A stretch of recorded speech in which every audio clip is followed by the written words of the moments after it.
Chapter 501, Winner. Chapter 501, Winner. Fatty avoided the emperor's gaze. Father, didn't you say to do it right the first time or don't do it at all? Yes, the emperor dulled. It was wonderful news that his son had surpassed him, but for the situation to devolve to this state had him forlorn. Among his sons he knew them all inside and out except Fatty. Not because he was blinded with fatherly love, but because the kid kept everything too close to the chest for years and years. There was nothing the emperor could pick on to even make a rough sketch. Crown Prince's greed and hypocrisy, second son's impulsiveness, all were easy targets for his ploy. Only his youngest son never left anything out. Until the very last moment. The emperor would welcome his first two sons' attacks with open arms, having contingencies in place of course. While his third son's move would come out of the blue for sure. You knew about the Crown Prince's poisoning trick? The emperor sighed. Fatty nodded. I had planted someone in his circle, but didn't the imperial father know about it as well? With your cautious nature, the only way to get poisoned is if you let it happen by choice. What? Crown Prince and Yongning were shocked. The emperor gave a bitter nod. I did know. But I was even more aware of how my body is waning one excruciating day after another. I realized that using Crown Prince's crimes today will be much better for paving your future. Crown Prince choked. Imperial father, am I not your son? Why are you using me for him? It's not using you but simply guiding you. What happened today is because of your greedy nature. The emperor snickered. You reap all you've sown. A saint is void of desire, though that is easier said than done. Fatty bowed. I shall take it to mind. No, it is I who should. The emperor said. The last topic was to give the Crown Prince one last chance. He just had to give me a proper response and I wouldn't have drank the poison. Would you have made the same choice, Tsonger? Fatty replied, success is built on the bones of others. No, I would not. I knew I made the right choice. Always strike true or never strike at all. Even if it is your kin that stops you, you shall crush them with the same impunity like anyone else. That's what makes you a ruler. The emperor praised. Crown Prince was bleeding inside. Princess Yongning watched it all with sightless eyes, before all coming back to her and she raved, You're insane, everyone's insane. She ran away in tears and bumped into someone's wide chest. As she moved past, the man grabbed her. It's been so long, princess, but your feisty nature hasn't changed a bit. The imperial family frowned at the familiar tone. Yongning raised her cute face and welcoming her was Zhuofan's trademark evil smile. Zhuofan. Yongning jumped in his arms, crying for her life. The best steward beneath heaven froze there with a dumb look. Yun Shuang at his side was annoyed for some unknown reason, pulling at Yongning's clothes gently but firmly. Yongning, what's wrong? Yongning just hugged tighter and cried harder. The four tigers of Tianyu's mouth twitched. What's with Marshal always getting the girls? We're no less cooler than him. Just because his martial title has the cool character inside, does that mean he's the catch? Luo Yunhai held his head high and rolled his eyes. At least my jealous sister isn't here to blow out. Only the elders took it in stride with a vague smile. Steward was a real Casanova, too much in fact he. With the sobbing princess, Zhuofan was so lost that he had no idea what to do with his hands. Sighing, he knocked her out with a precise blow to the neck. His entourage froze stiff. Steward Zhuo, what are you doing? Li Jingtian asked. Zhuofan handed Yongning over to the dumbstruck Yun Shuang with a shrug. She's just too distraught. This is the only way to cool her down. The hell? Everyone sported dark faces. Steward Zhuo is just too crude.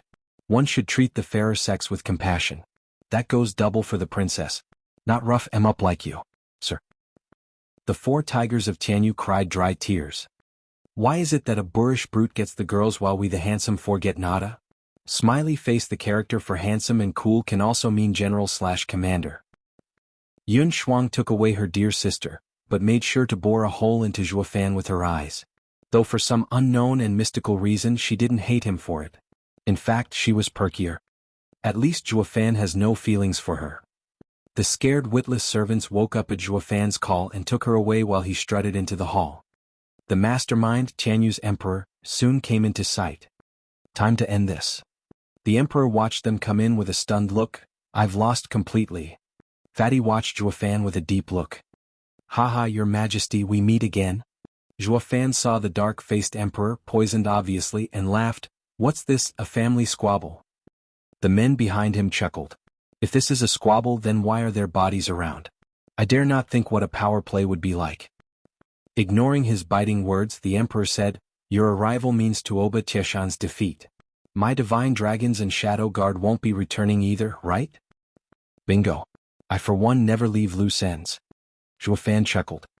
The truth hurt no matter how much the emperor foresaw it. All he could do was lament. He took a long time to say, Zhuo Fan, I know all about you and Luo clan. You didn't have the power to succeed, so how? Haha, it goes on to show in fact that you know next to nothing about me. Zhuo Fan looked behind him at his men and they laughed too. Luo clan had been going about just as the emperor wanted, powerless to resist. Then Zhuo Fan spent mere days in building 100,000-strong army of war puppets against Tuoba Tieshan's millions, while letting loose impermanence 5 on the beast-taming sect's elders. Just these two aces alone had flipped the tables. Neither of them was a scenario the emperor could predict, no matter how much he brainstormed. Or that Zhuo Fan was with the demon-scheming sect. That last one would have helped the emperor come to a totally different plan. In fact, it would have made him throw his plan out the window for that matter. But through ignorance he planned it all, directed it all, and then lost it all. Zhuo Fan's men knew everything of course and laughed it out like winners. Lacking the details but knowing the ending, told the emperor that Zhuo Fan had done something monumental to turn it around. And these were all steps Zhuo Fan took after knowing the board and its players. The emperor sighed, you had it all figured out right from the start, even my deal with Chuanrong, and made plans. Few people were in on it and they were my most trusted aides. How did you know? Zhuo Fan put on a sadistic smile, pointing at Yun Shuang, just like your majesty, when in doubt ask the high priest. Miss Shuanger is the help Yun Xuanji personally offered me. And with a little help from my fate-breaker self, I got to exploit everything, ha ha ha. Yun Shuang blushed, her mind going to a certain event. Chapter 502, Glorified. Chapter 502, Glorified. Parish's eyes can only see fate's direction, not the details. I am fully aware of their shortcomings and there's no way the stars would have revealed about me and Chuanrong having a deal. The emperor eyed Yun Shuang but shook his head. Zhuo Fan nodded. Right, Shuanger couldn't tell the facts, only whose fate went up, went down, went bust or struck gold, which was more than enough. Zhuo Fan grinned. The moment the Chuanrong delegation entered the imperial capital, they were at the top of their game, since they came for their share. Regent Estate and Zhuge Changfeng's readings showed growth as well, which was reasonable as well. It may be from being in cahoots with Chuanrong or Chuanrong's movements serving their purpose. And then there was the Luo clan's prediction looking mighty flat, if I may say. Quite fair, since Chuanrong didn't come for us, but to give this cesspool a good whirl. And with Luo clan's shaky foundation, it affected us quite a bit. Although, Zhuo Fan turned his creepy smile over to the emperor, how come your majesty's fate spiked the moment Chuanrong were here, higher than the other 4 even? This made no sense. Chuanrong and Tianyu are enemies, how can the first's arrival boost your majesty's fate? I'd never considered your shady deal, your majesty, since it was downright taboo. The slightest slip-up will have everyone in on it and your power will be revoked. I had Shuanger watch the fates many times over to confirm it. By eliminating all rational possibilities, you arrive at the answer no matter how improbable it is. Your majesty, you just turned your back on everyone making shady deals with Chuanrong. That's when all my planning started and I had the elders dig a bunker to prepare to fight off Chuanrong's attack. Zhuo Fan trailed off. The emperor sighed, you're very smart. With Holy Maiden's help, this is the result. No need to patronize me, your majesty is the true genius here, even though dogmatic, driving everyone away. Yun Xuanji, Dugu Zhantian, Zhuge Changfeng, the list goes on. Zhuo Fan chuckled. Yun Shuang froze, why you mean grandfather? Shuanger, I know old Yun's death has been torturing you. I said I'll get you revenge, but back then wasn't the right timing. Now I present you with the murderer for you to take revenge yourself. Zhuo Fan continued, isn't that right, your majesty? You had Yun Xuanji killed. What? Yun Shuang watched the listless man with red eyes, you. The emperor nodded, High Priest was a valued minister for our nation and me. I had confided in him many times, giving him too much information. He found out about my plan and worked against it. Even relying on Zhuo Fan, a betrayal that couldn't go unanswered. Yun clan works for the betterment of this world. At the founding of our empire, the ancestors must have thought of the people as well. But your majesty acted for his own selfish reasons, even bringing enemies into our lands, letting Chuanrong trample Tianyu's people. Sir Yun Xuanji would not stand for it. His only choice was to appeal to me in changing this future. Zhuo Fan sighed, with fate and luck, I fought back the tough Chuanrong army. The emperor let out a self-deprecating smile. His strongest ace had been thwarted. It went to show that heavens continued to look after its people. Yun Shuang's eyes burned, her fist tight, her anger spiking. Du Gufeng bowed, Miss Schwanger, you are not the only ones with a grievance against the emperor. I myself have some questions. Once it all comes to light, Miss Schwanger is free to end it. Yun Shuang nodded, bottling that raging torrent. Du Gufeng began, Your Majesty, how did the Chuanrong's millions of soldiers just crossed over practically overnight and ambushed us? There's no way you could have hidden this from the Dugu army. Haha, even old Zhuge Changfeng could only sneak in 100,000 at most. There was no way for me to do it, not without catching two pillars' attention. The emperor turned, Zhuo Fan, you're smart. Can you answer it? Zhuo Fan squinted but laughed, national elemental stones. The emperor's eyes bugged out. Du Gufeng was stunned, the national elemental stones used in the esoteric debate. The very same. National elemental stones are the best in moving troops and are under everyone's sight. Your Majesty used the esoteric debate as a cover to get them out of the imperial palace. And while in Beast King Mountain, I met a certain Chuanrong lass. They had to have been there to get the keys. And when esoteric debate ended, everyone would focus on the 7 noble houses while they slipped in, laying in wait. Zhuo Fan's explanation was like he was there. He turned towards the ever-silent Fang Qiubai, Sir Fang, you were in charge of these matters and should have been aware, right? Fang Qiubai nodded, correct. Haha, I had underestimated you, Zhuo Fan. I see now why I lost it all. You knew everything. The emperor laughed with tears, yet you were never worried as you tangled with the regent estate that I would set my sights on Windgaze City? Not one bit. Your Majesty had planned on using outsiders when the civil war was over, not a day sooner. Zhuo Fan was cocky. Chuanrong was Your Majesty's biggest ace and their delegation's location was the first place to strike. While you always egged Regent Estate and Luo clan's war on, sending Dugu army, Divine Dragons and Shadow King over to take our heads, it was all a cover. Your one true aim was to remove Dugu Zhantian and Zhuge Changfeng, your greatest ministers. Once the court was nice and clean, you'd start the campaign on the weakened Luo clan, easy pickings for the mighty Chuanrong army.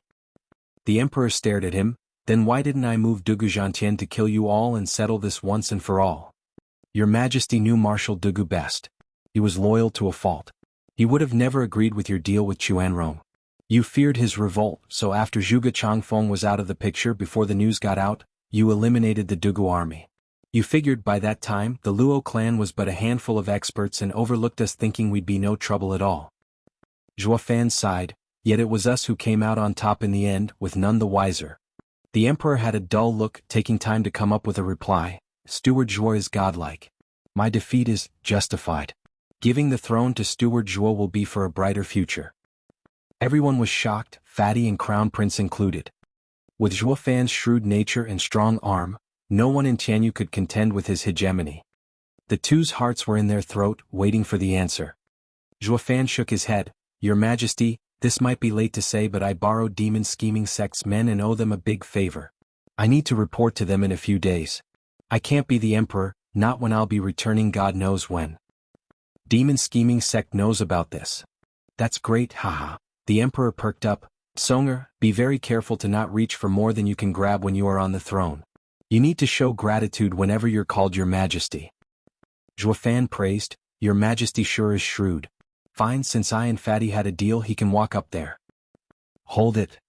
The Crown Prince was flustered, offering his full service to the great Zhuo Fan. Steward Zhuo, since Sir can't take the throne and has no intention of letting others take it, why not support me?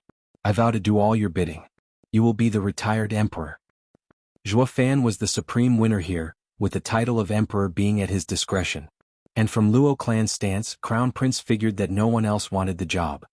So he rushed to grab that big thick leg. Glancing over, Zhuo Fan mocked, you think it's that great fighting over a glorified empty chair? Sure is totally. Get me on it and I'll do anything. Crown Prince bobbed his head. All he got were looks of contempt. Chapter 503, Assimilation. Chapter 503, Assimilation. Cough. With a violent coughing, Emperor spat dark blood. His voice was faint. Zhuofan, you're a smart man and know that even when choosing a puppet, it has to have some value. Crown Prince is narrow-minded, it's only a matter of time before he slips and throws everything into chaos. Ha ha ha. Zhuofan pondered. Crown Prince looked at the Emperor like he wanted to choke the dying old man. For God's sake, am I your son or what? I get that you won't give me the throne, but can you at least stay out of this when it's not your call who the next emperor is? Stop kicking. Just what did I ever do to you that you won't even let me be a puppet? Crown Prince blamed his fate to the point of crying.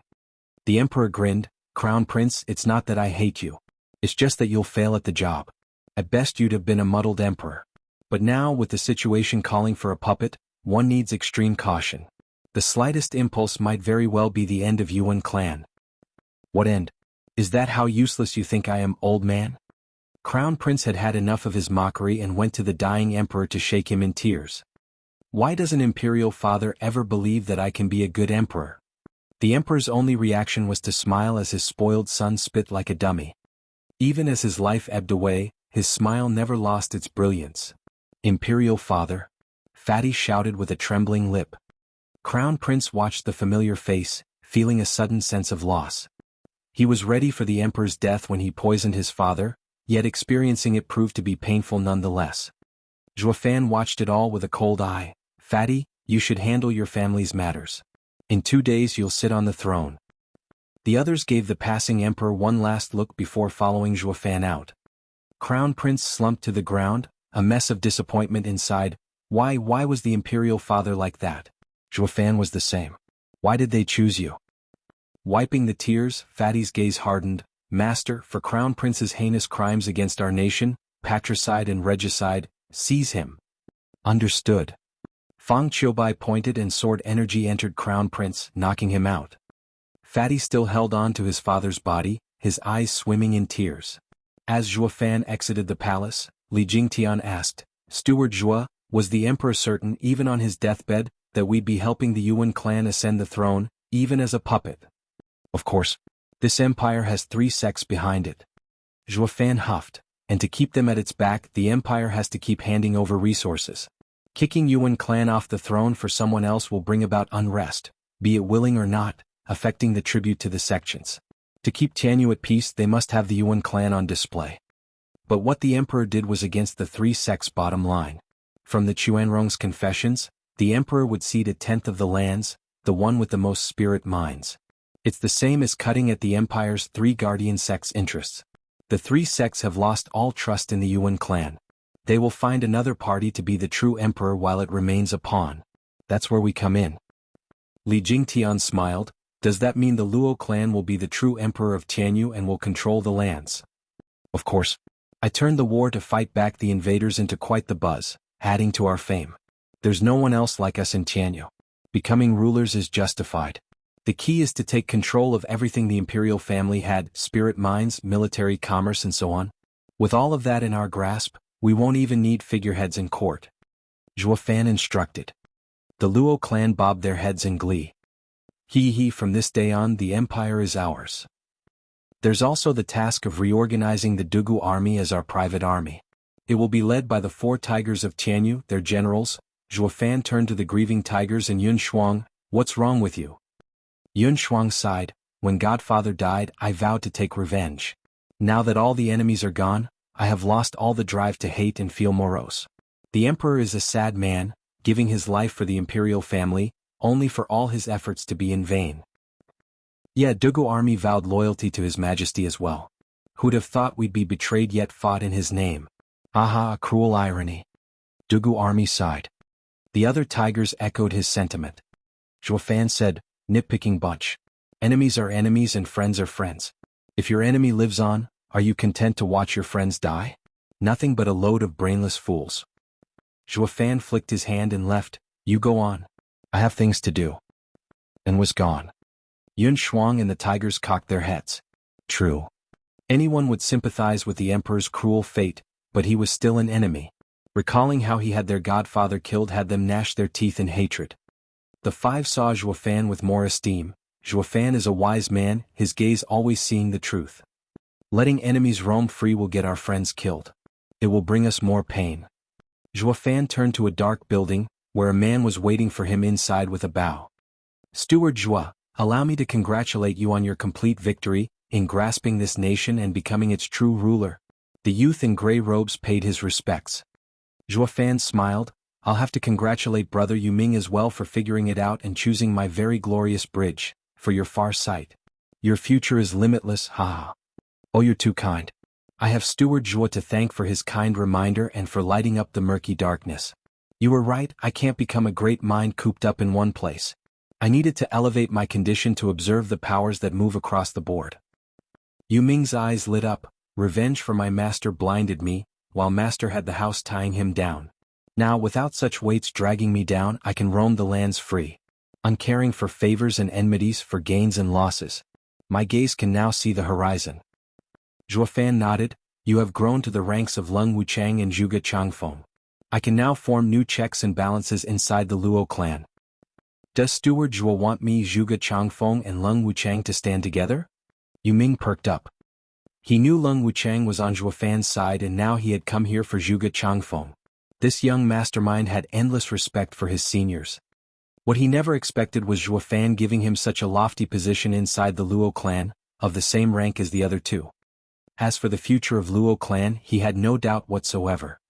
Against Fan's shifty mind, imperial family and the 7 houses fell like a tower of cards, with Luo clan climbing over their bodies to its rightful place as the supreme lord of Tianyu.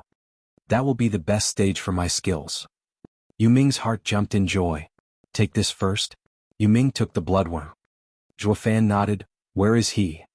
If you'd kindly follow me, Steward Zhuo. Yuming led the way. On the second floor, Fan met an aged man laying in bed, Zhuge Changfeng. But with how stiff he looked, it gave the impression of him being dead. Fan quirked an eyebrow and Yuming fed the old man a pill. With a light cough, Zhuge Changfeng woke up. Where am I? Prime Minister Zhuge, how has life treated you lately? Fan smiled. Zhuge Changfeng frowned at Fan and then noticed Yuming. He moved his gaze from one to another but the fog hadn't been uplifted. You too. What is this? Shouldn't I be dead? Chapter 504, Steward. Chapter 504, Steward. Dead? Fan eyed Yuming, what is Prime Minister Zhuge talking about? Yuming explained, Steward Zhuo, the emperor sensed his time was coming and feared a world with Prime Minister Zhuge in it would stir the lands.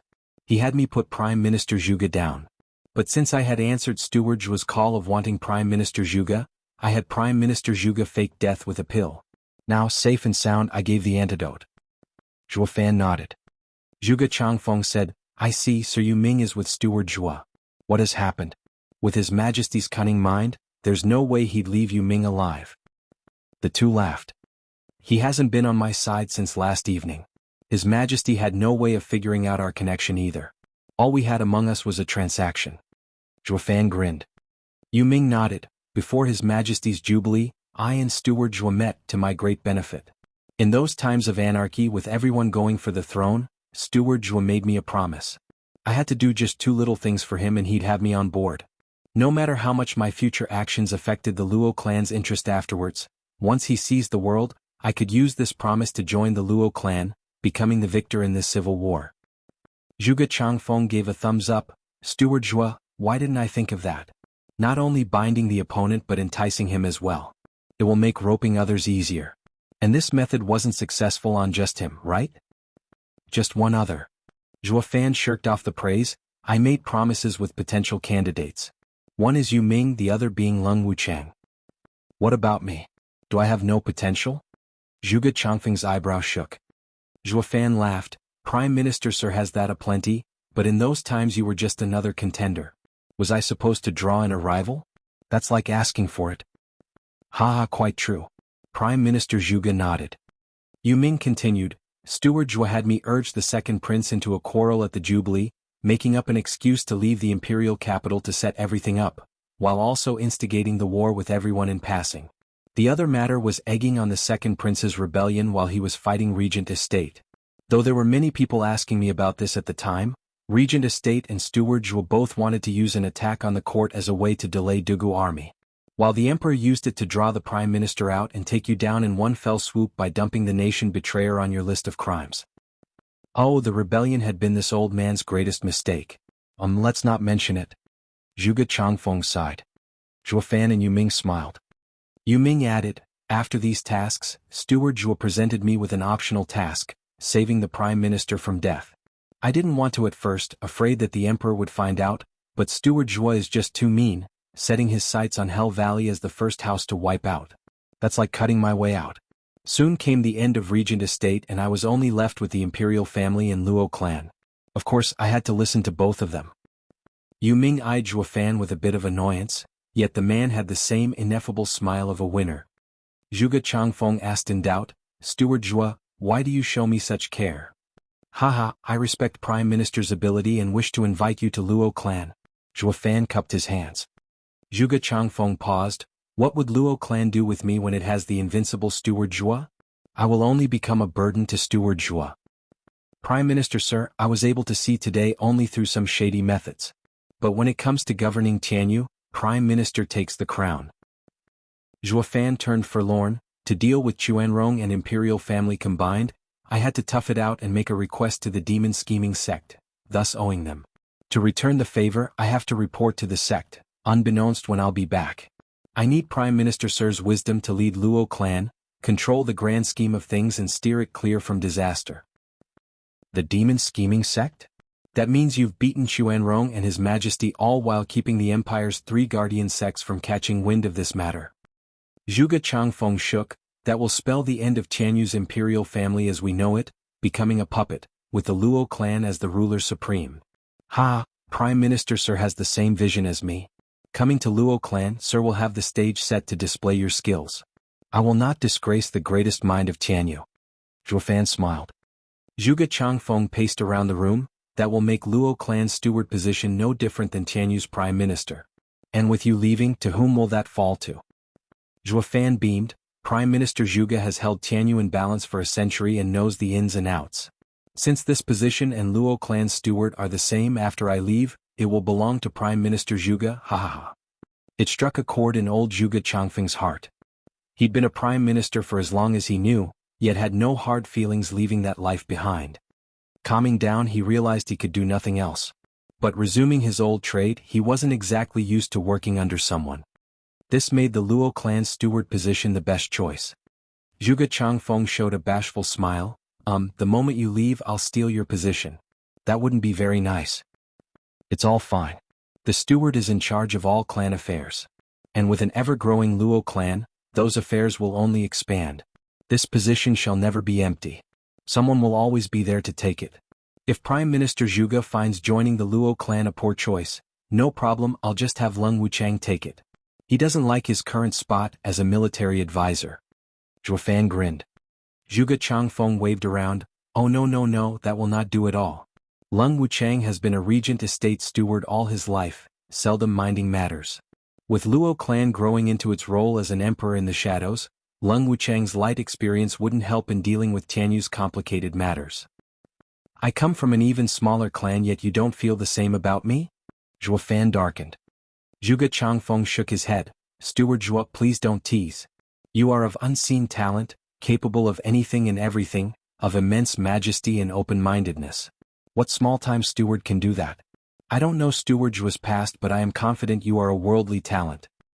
Prime Minister Zhuge, you sure know how to flatter. It's fine though. All I want to know is, are you in or out? In. Zhuge Changfeng nodded. Zhuo Fan relaxed and presented a bloodworm. Per clan rules, any new addition needs to eat this. What is it? Zhuge Changfeng asked while swallowing.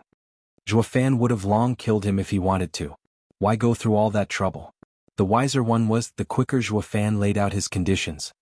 With a nasty grin, Zhuo Fan's hand shifted into a sign and Zhuge Changfeng started sweating buckets from the bellyache. Easing up on the sign, Zhuge Changfeng felt terror like no other despite how short-lived the pain was. Ha this? Zhuo Fan snickered. Zhuge Changfeng grumbled and whined. Steward Zhuo, was that necessary? I'm just a scholar. I'm no expert and don't need these methods to control me. Scholar? Prime Minister Sir is too modest, you're a devious and unscrupulous mastermind. I won't rest easy unless I have you on a leash. Zhuo Fan sighed. Luo siblings are neither shrewd nor tough, mere sheeps. Bringing so many beasts around their pen is all to protect them. Yet by the time I return, won't I have the pen empty from the beasts eating them all up? Giving you all a leash is within reason, ha. Zhuge Changfeng and Yu Ming shook their heads, finding no retort against this demon's logic. 'Cause this demon archon is too damn right. Chapter 505, Luo Alliance. Chapter 505, Luo Alliance. Next morning, Zhuofan took Yu Ming and Zhuge Changfeng to Prosperity Compound. With the emperor defeated, taking back its mansion in the imperial capital was easy for Luo clan. The streets they passed were filled with white clothes and all the stores were closed. It was a nationwide mourning for the emperor. Stepping through the gates of the compound, the guards shouted his arrival and everyone came to meet Zhuofan. It came as a shock to see the great prime minister behind him. Lung Wuchang took it the hardest, not liking where this was going. Allow me to clarify. Prime Minister Zhuge is now on our side. Zhuofan smiled. This is Yu Ming, the advisor of Hell Valley, also with us. Steward Zhua is back with more talents, and with none other than the head of the Four Pillars too. His recruiting style is invincible. They all greeted the newcomers with cupped hands. Lung Wuchang opted for a snort. Zhuofan was about to leave and Luo clan, as a great power, needed a wise advisor in the years to come. But Zhuofan's mind is so twisted that he got Zhuge Changfeng to join as well. It's to keep me in check. There goes my promotion. Lung Wuchang lamented. With the pleasantries over and done with, he had all others leave. Sir Lung, walk with us. He took the three tacticians to his room. Taking a chair, he eyed them. We're all smart people here and know by now my intentions. Yes, you three will establish checks and balances in the Luo clan. Kudos, haha. Zhuofan put on a bright smile, but Lung Wuchang sighed his discontent. Steward Zhua, you had ruled the Luo clan all alone for so many years, and since I learned of your departure, I figured my time to shine has come at last, to show my skills. But you planned for two others to hold me back. Haha, balancing power is a leader's quality, especially now when the officials are stronger than the Lord. Without Steward Zhua holding the others in check with the worms, the Luo siblings would have long since fallen prey. Steward Zhua's actions are all within right. Zhuge Changfeng understood as much from their talk last night. Yu Ming nodded. These three were all masterminds. The only reason Zhuofan could control them was through a nifty little trick, or he'd never let them see tomorrow. To say nothing about leaving them around the naive siblings. To grasp power, to establish an unshakable foothold, ha ha ha, any of these three can do it in days. But only with all of them will things keep growing. Lung Wuchang could see it, but the disillusion was too much to bear. Zhuofan smiled. You are all capable men. I may hold you back for safety reasons, but I will not stand in the way of your talents, instead help you unleash it to its full potential. By then you will be so busy that you won't have the time to play tricks on each other. Zhuofan's hand held 3 jade slips. Here is the next phase of my plan. Each of your duties are included as well. Sir Ling noticed something, but this is the final policy. The three read it and all cried, Luo Alliance. Luo Alliance. Zhuofan nodded, his eyes flashing as he revealed his master plan. The 7 noble houses vied for power for these lands. But even if they did grasp it, they'd be limited to Chanyu alone. We are now Chanyu's shadow, free of the emperor's shackles, and can go beyond the boundaries of this nation to take in renowned clans. Grow and grow without limits to become a colossus that the likes of the upper sects have never seen. The trio were dumbstruck. Zhuge Changfeng pointed out, Steward Zhua, this is huge. By breaking down the nation's barriers, taking in outside clans, we'll become an organization outside of this nation's boundaries. We will have countless men and resources. We might even contend over the control of the western lands, becoming its supreme power in the shadows. And only we can do it since we are this empire's shadow, out of its control. By luring the other area's clans, it won't come back to bite us and the other empires won't even notice. We'll grow so big no nation could hold us. Zhuofan snickered. Will the 3 controllers have the mind for petty schemes when in control of such a behemoth? The trio looked at him filled with praise. Zhuge Changfeng cupped his hands. Steward Zhua is amazing, just through his ambition alone. I see it now, why you told me that your sights are on a bigger prize. It's all become clear now. My skill is indispensable in accomplishing such a great undertaking and I would accept it without hesitation. Ha! Lung Wuchang was pleased. Zhuofan continued, the Luo Alliance project is only known to the 4 of us for now. It will do more harm than good letting the houses, bent on rebuilding their legacy, in on it. I never want to see the same chaos like the time of the 7 houses again. You 3 are all men of wisdom. Your first task will be to turn these houses into abandoning their plans of rebuilding and become our first supporters of the Luo Alliance. The trio had the same patronizing smile. Reverse psychology can't be simpler. Zhuo Fan nodded with a wide smile. With these 3 at the heart of things, Luo clan's future is assured. I'll be going now. You can handle each other's scope. Zhuo Fan left. Lung Wuchang asked, Steward Zhuo, your mind is a true mystery. How did you come up with this project? I saw it happen. Zhuo Fan grinned. The trio were mystified. Saw it? Which clan on this continent did it? How come we've never heard of it? No one knew that the great sacred domain had the Sheng clan at its core, with all other clans in its alliance, a mountain driving fear even into sects. Zhuo Fan entered another room, where 2 sages awaited. Though with their sealed cultivations they couldn't move and could only sit there with ashen faces. It's been ages, friends. How has life been treating you? Ha ha ha.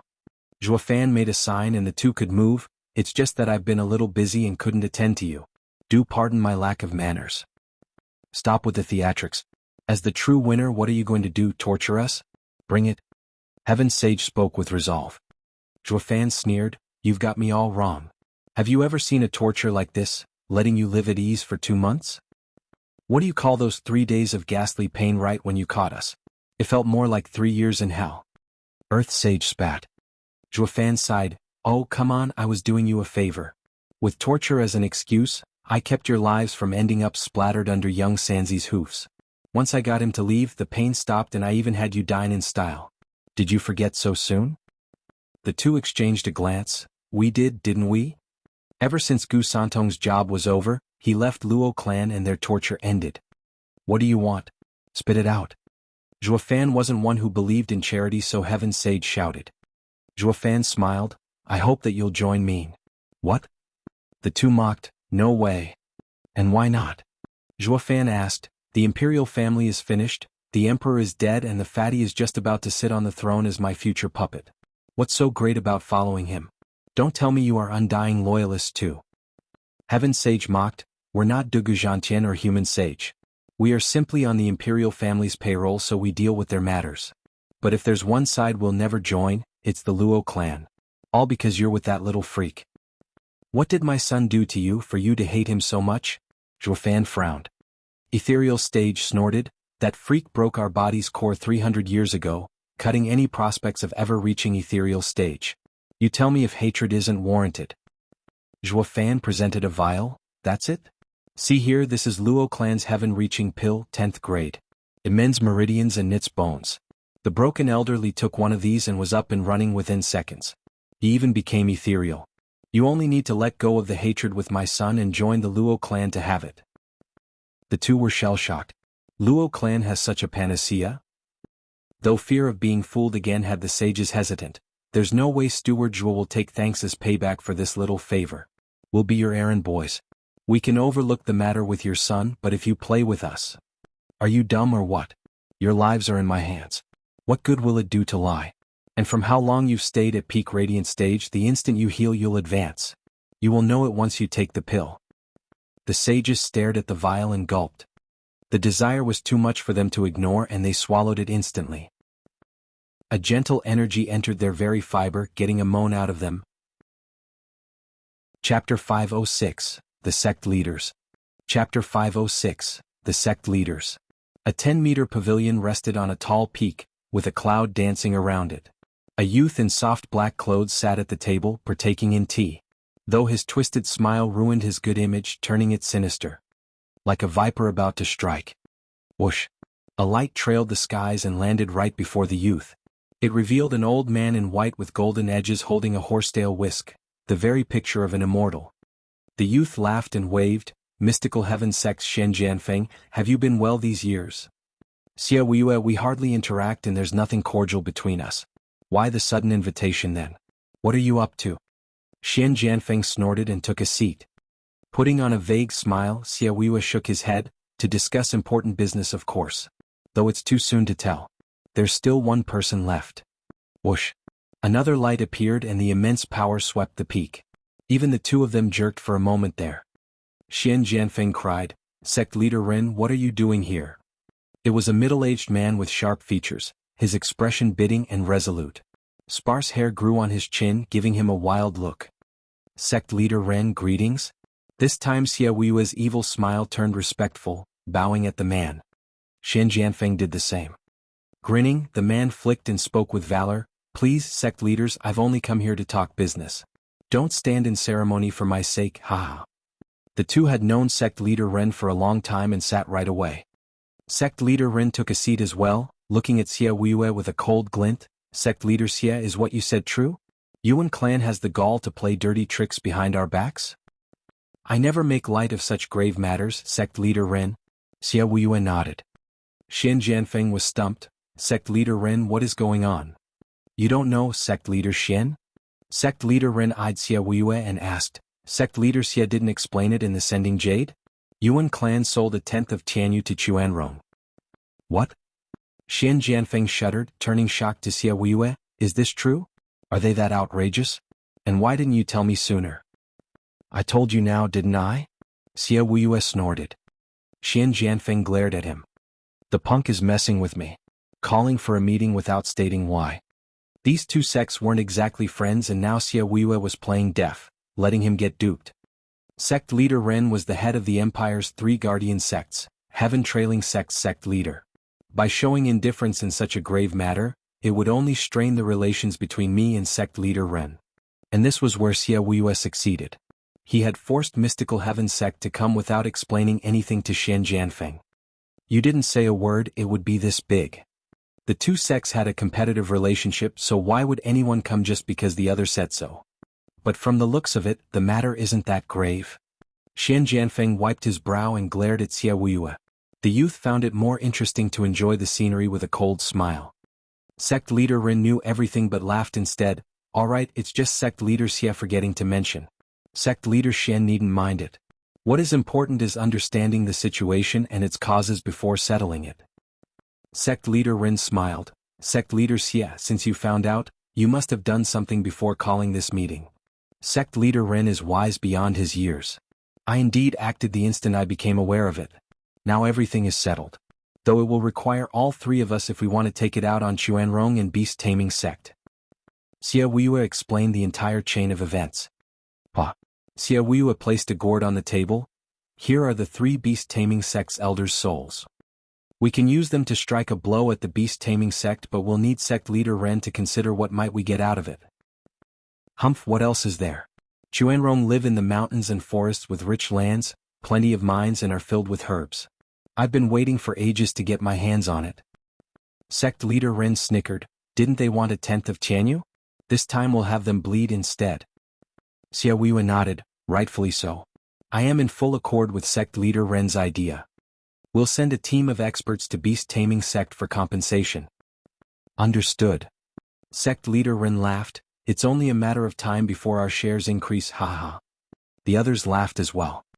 Xian Jianfeng and Xia Weiyue weren't always on the same page but were content when both sides had a bite. Though Xian Jianfeng frowned, the foreign matter is resolved but that still leaves the internal one. Due to its outrageous attempt, Yuan clan is unfit to lead Tianyu. We need someone else, someone to guarantee our interests. No need to worry, sect leader Xian, isn't the choice clear as day? Xia Weiyue grinned. Xian Jianfeng jerked, you mean, the Luo clan? No. Everyone knows you've got their steward Zhuofan to join you. Making them our choice will elevate your prowess. Xian Jianfeng, why be so petty? The Luo clan and demon scheming sect do have some ties, but it's nothing to fuss over. I'm not one to affect the sect's interests and earn Heaven Trailing Sect's ire over some crumbs. Do you take me for some narrow-minded and ignorant fool? Xia Weiyue bowed. The usual distribution was Heaven Trailing Sect getting 1/3, each other sect 1/5 and the remaining was left to Tianyu. But with Luo clan being Tianyu's representative, an extra 1/10 will be divided among us, leaving it with only 1/5. Sect leader Ren lit up and nodded. This is everyone's share. No matter who controls its distribution, it will be a gain for all. All that matters is paying the tribute on time and not skimming the top. Exactly so. Xia Weiyue chuckled and gave Xian Jianfeng a taunting look. Xian Jianfeng saw sect leader Ren smile and the eerie chill behind it. He nodded too, but sect leader Ren, We now have a new representative, so what do we do with the old one? Yuan clan has ruled Tianyu for a millennium, its roots are deep. Moving against them will throw the lands in chaos and affect our shares. When Tianyu was founded, it needed 100 years to attain peace, a time during which the 7 houses were at war and the people were struggling to survive. How could the empire's resources be extracted in such desperate times? We were left with meager profits then. No, Tianyu must not fall into anarchy. Sect leader Ren said. Sect leader Xie, is your representative confident in controlling the Yuan clan and grasping the entire imperial family's power? Haha, sect leader Ren, he's doing it as we speak. And besides, doesn't he have demon scheming sect in case of hiccups? Sect leader Ren nodded. Sect leader Xie, so young and promising. I'll leave it to you. Goodbye. Sect leader Ren vanished. Xie Wei bowed. Xian Jianfeng stared at him. Xie Wei, you sure look big in front, sect leader Ren. But I am warning you, you better not have your representative controlling Tianyu be up to something. If anything happens to mystical heaven sect's share. Yes? Xie Wei raised an eyebrow. It's not my fault Tianyu's representative is in my court. When I took the kid in, all you knew was how to mock. Now look at what he has turned into. While that lass of yours hasn't done anything, haha. Xian Jianfeng clenched his fists but opted to snort and left Xian Jianfeng with, don't get too cocky. That kid is more than you can handle. You will be sorry. Humph, useless talents are of no danger. I like the kids with some bite. But no matter how dangerous, he still won't escape my grasp. Xie Wei snorted and clawed the air with a vicious look. Chapter 507, One True Clan. Chapter 507, One True Clan. We bow at the Emperor's coronation. It was early morning and the imperial palace echoed with an announcement. Fatty in his golden dragon robes climbed onto the highest chair in the lands, with the officials bowing behind him. Ever since Chuanrong army showed up, the imperial capital had been sealed and the imperial palace was silent. The officials had long since missed court, waiting in fear for the dire news that the empire was finished. This all became possible at the hands of Zhuge Changfeng, colluding with the Chuanrong and imprisoning the imperial family.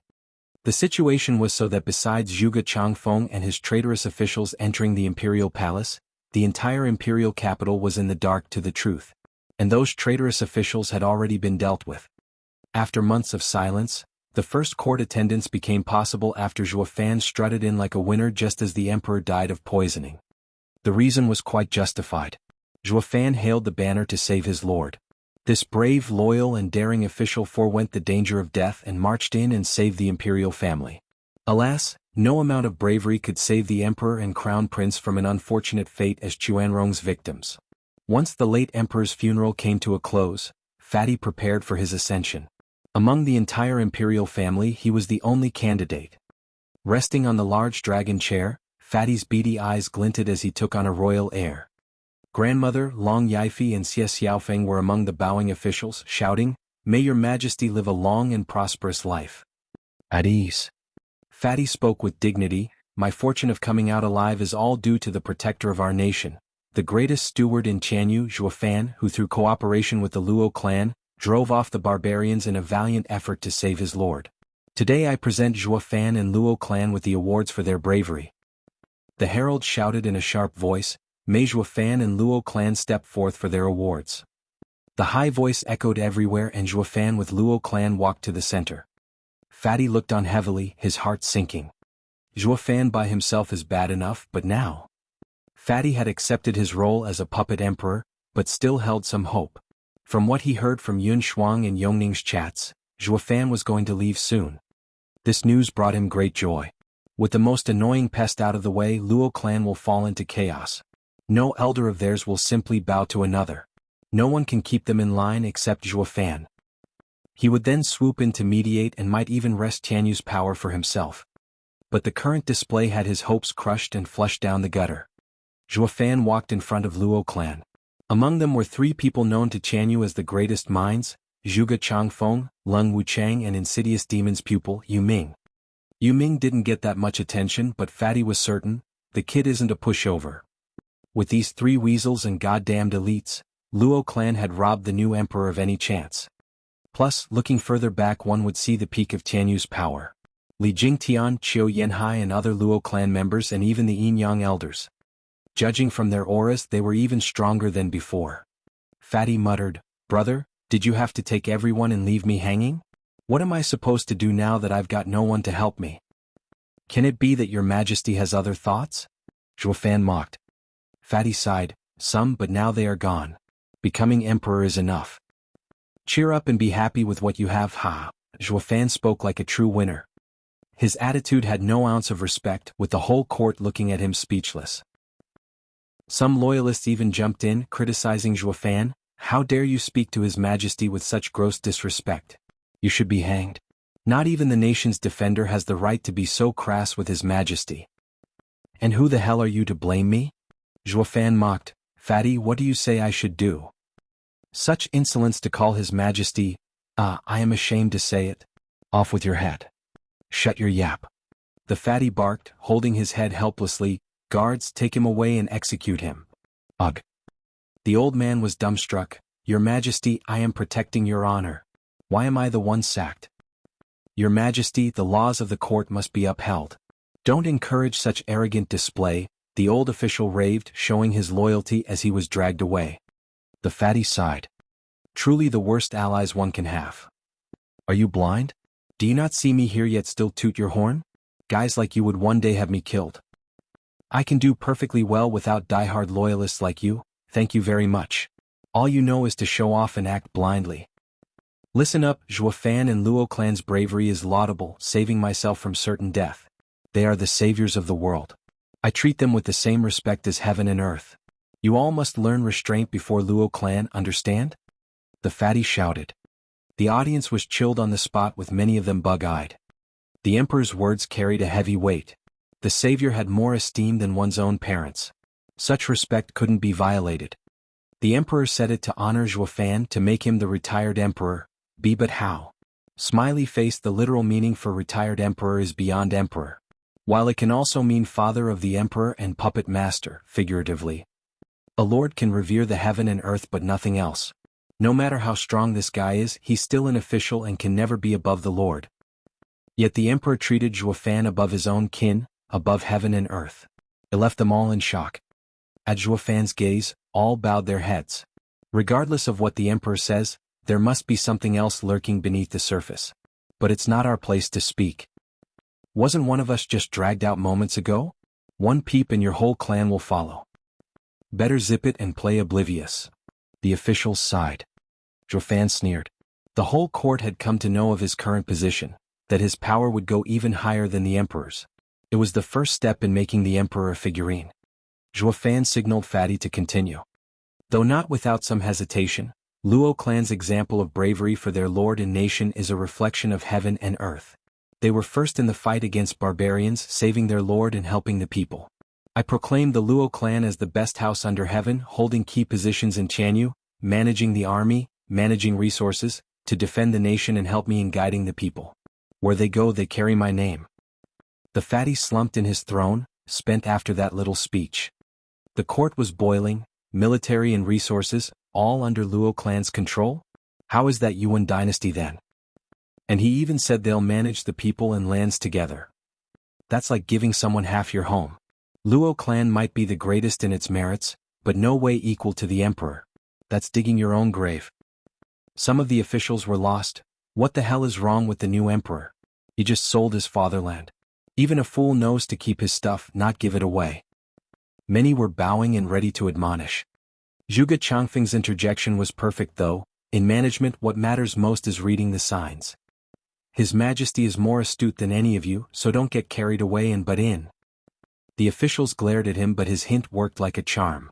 Zhuge Changfeng has been prime minister for ages, so why jump ship over to Luo clan's side? Looking at the emperor's defeated face, they all hesitated and fell back. Something reeks of a mystery here. Let's gloss over. But that'll make Luo clan the sole holder of Tianyu's power. A shift in dynasty will only be a matter of time. Not that it was any of their problems. If the Yuan clan didn't care, why should they? The officials calmed, their minds dumbing down. Zhuge Changfeng flicked a pleased look Zhuofan's way. The more desolate they felt about the emperor, the more estranged they'd be, and the emperor would accomplish nothing. Zhuofan turned to the fatty, shouting, "We'll be going now." As they left, There was no one blocking or berating Zhuofan's uncouth manner. It was out in the open now that the emperor couldn't mess with him. Hold on a minute. Fatty's eyes shone. We brothers haven't seen each other in ages. I ask that you stay and have a talk with me. Zhuofan raised an eyebrow. What's he thinking? Chapter 508, Beauty Over the Lands. Chapter 508, Beauty Over the Lands. In the back gardens of the imperial palace, Fatty dismissed all his servants, except Fang Qiubai, as he walked with Zhuofan down a secluded path through the woods. Fatty sighed. Brother, do you recall the time we swore brotherhood in Wingate City? I was a prince and you were a servant of a ruined clan. But look at us now. A monarch of a nation and the true ruler of Tianyu. Doesn't time just whistle by? Get on with it. Zhuofan groaned, making him awkward. With an ahem, Fatty continued, what I mean is, you walk alone with me around the imperial palace with no guards. It proves our brotherly trust. Nah, you just don't have anyone good enough to finish me off. You take me for Zhuge Changfeng, so weak that I need to resort to treachery to stay alive? Zhuofan mocked. Fatty choked. Fang Qiubai grew red too. Zhuofan wasn't pointing fingers but did hit quite close to home. Not even divine dragon Fang Qiubai could scratch Zhuofan from the shadows. The rest of Imperial Palace didn't count. He was that confident. Fatty sighed. Brother, I know you are cunning and powerful across all the lands, but can you not sting me every time you open your mouth? I had the whole friendship speech going here to get closer, yet you dumped it all in 3 lines and ruined the mood. Get closer? Fawning without reason proves you're up to no good. Zhuofan mocked. Say it, what do you want from me? Fatty's beady green eyes steeled. Zhuofan, it's just us here, so I'll be frank. Does our brotherhood stand? Of course it does. Did I ever break a promise? Zhuofan stuck out his chin. Fatty nodded. That makes us brothers still. But you can't always pick on your brother. I am a monarch here. Taking my power has many implications, but you don't even treat me with respect. Could you at least spare my imperial self? Let me have something to survive with. What would a puppet emperor need power for?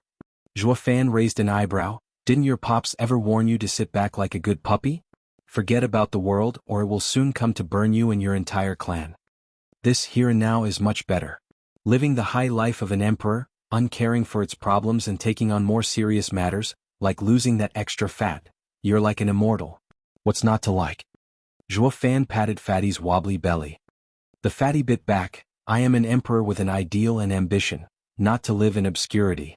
And when we became brothers, I didn't offend you, so you can't do the same to me. Now, are you going to ruin my clan for my words? Fatty, you can say whatever you want. Zhuofan squinted. If I wanted to kill you all, I'd have done it by now. I just don't want to throw the lands in chaos and mess up my plans. And I still recall us never overstepping our bounds in those days. But how come you just asked for your power back? Sure, I can give it to you, all of it, though mind the consequences. Consequences? Fatty was erect with worry. Fang Qiubai interjected. Empire's 3 guardian sects. Exactly. Zhuofan nodded. Late emperor's plan brought danger to his lands by encroaching on the sect's interests. If all had gone well, he'd be holding the power and the sects wouldn't doubt him. But since he failed, they've lost all faith in Yuan clan, looking into Tianyu for a replacement representative. Talking about fame and power, only Luo clan fits the bill, thus we took all the power and benefits of the empire. In the off chance that we didn't become the Shadow Emperor, the sects would have just raised another clan and you'd still end up a puppet. It's all a matter of getting a handler here. Zhuofan smiled. We're all old pals here. Your clan and mine know each other well. Shuang'er, young Miss and Princess Yongning are very close. Any trouble you may have, we can help you out, being flexible too. While with some other clan, how much better do you think you'll fare? Fatty trembled and sighed. He took Luo clan as his only opponent. Taking back his power from their grasp, he'd become a real emperor. Only to find his real adversaries were those sects, always in the shadows, always in control for thousands of years. The Fatty's hopes sank. Father wouldn't have carried out the secret pearl order if he knew. Secret pearl order? Zhuofan asked. Yuan clan actually has it. I thought the emperor was just messing with the board to play his hand. Fatty sighed. As the Yuan clan is doomed with its plight, the secret pearl order has lost its meaning. It is an order passed on to the next emperor on the previous deathbed. It's only for the emperor's ears and a standard of conduct, roaming dragon enjoying the pearl. Smiley face funny enough, it's the name of a dish. What's that? Zhuofan asked. Fatty sighed, it is a secret path father prepared for me. To throw the pearl and let the dragon play with it. All Yuan emperors have done in the past millennium is to incite chaos among the factions, in order to weaken them. We all have to pursue this creed, or create the situation if one couldn't. The War of the Houses 1,000 years ago, Gu Santong wrecking Tianyu 300 years ago, are prime examples. Even Luo clan's emergence, pushing the factions to fight. In simple terms, the emperor sat on his throne enjoying the play. While unity of factions will make the throne unstable. That makes sense. Zhuofan nodded, the way of rulers is all about checks and balances, impossible without hatred. Does that make the story about Wengay City's 3 ancient houses a lie? Fatty shook his head, no, didn't I say if you don't have the conditions, create them. To make it believable, everything had to be true. Just that, the founder's words were a catalyst, with each emperor paving the way for the next in case they didn't succeed. The 3 clans of Wengay City were Tianyu's officials once. Planning for 1,000 years. Your clan is of imperial stock. Two-faced and using your posterity to exhaustion. Zhuofan sighed. Fatty nodded, an emperor leads a solitary path surrounded by enemies. Even if an emperor is kind, it is seen as weakness, and he will ultimately be put down.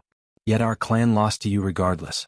The roaming dragon enjoying the pearl has come to a close, ruined at the outrageously strong hands of soaring demonic dragon killing us all. The two kept a long stare then laughed. Fatty said, brother, could you help me with something? What is it? Proposal. Fatty grinned, you know how fond I am of little Kuei. I vowed that the day I ascend I will make her empress through any means. With the current reversal, Veiled Dragon Pavilion will look down on the Yuan clan. So I ask you brother to help me. What? Zhuofan nodded after a while, no problem. I can ask them but it's out of my hands if they refuse. If you plan on using my name to steal a wife, think again. Haha, the great Steward's mind is a maze. How could I ever use you? Fatty said, I do not want your name just for you to help me. The Chuanrong Emperor sent a letter not long ago, to redeem Tuoba Taizhan and the others by ceding Chuanrong's most fertile lands. I can only accept it with my seal. You will have to kill me to sign it though. I'll never do it without little Kuei. I want to give this land to Veiled Dragon Pavilion. Veiled Dragon Pavilion would probably accept the proposal with open arms. But they have few men and the lands are at the border. They're sure to come to you for help. You have the Dugu army and can use it to absorb the Veiled Dragon Pavilion completely to achieve peace. We'll each get what we want. Zhuofan nodded, nice one. You're just as wise as your father. Be honest now, have you ever thought of attacking me? Never. Fatty's response was quick. Zhuofan stared at him for a good while and nodded, I will help you. But leave the talks up to me, I can squeeze more conditions. I can't have you lose out with just a wedding.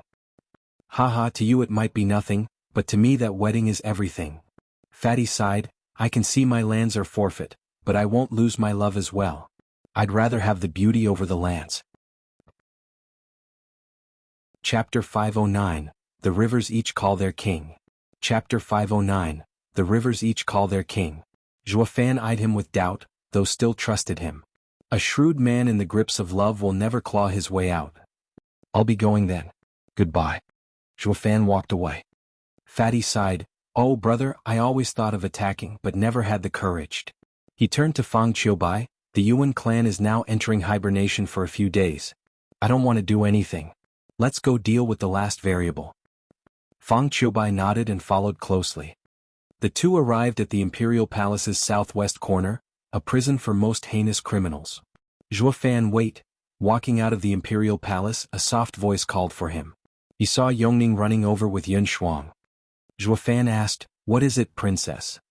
I would like to thank you for defending Tianyu from Chuanrong's invasion, saving our people and easing father's crimes. She made a deep bow. Zhuofan mocked, princess, you're no fool. Since I've ruined your father's master plan, worse days await your clan.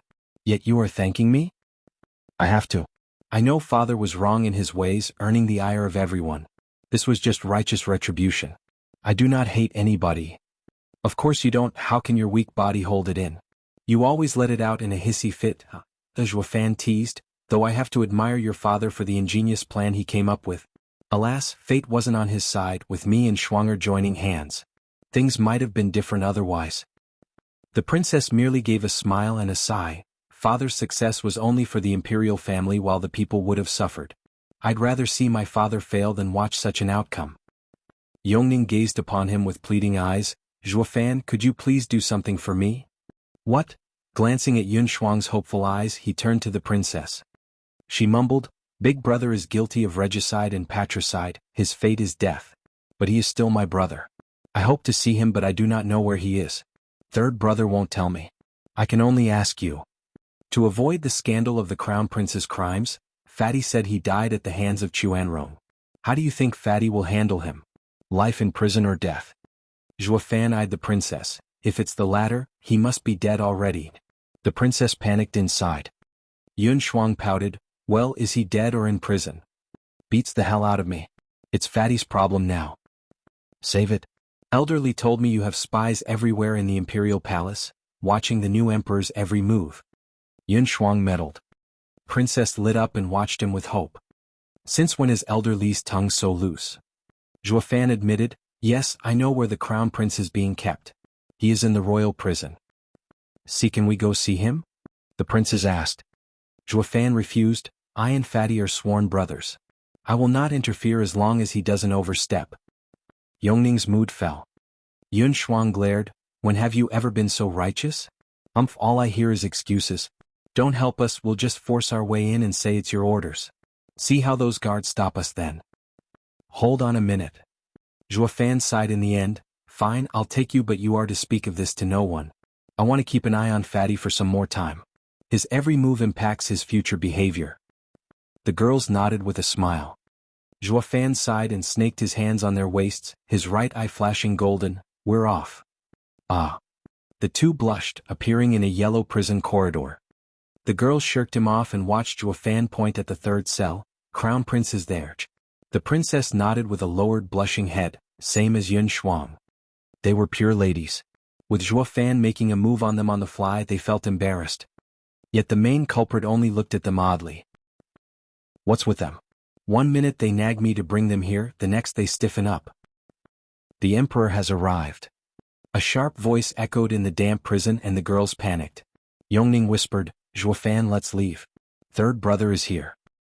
Zhuofan shook his head, no, with this prison being a secret, it's the best way to test him. I want to see just what is on Fatty's mind.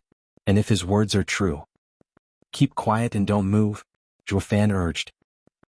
His eye lit up in 3 golden halos as he activated Mirage World. The 3's images warped and soon vanished. Zhuofan had created an illusion to house them from prying eyes. Fang Qiubai and Fatty walked over. Clang. The cell door opened and the two walked in to meet a very familiar figure, Crown Prince. Though with his sealed cultivation, his body was covered in wounds from all the torture. Big, Zhuofan covered Yongning's mouth as she cried. With a twisted smile, Fatty paced before Crown Prince.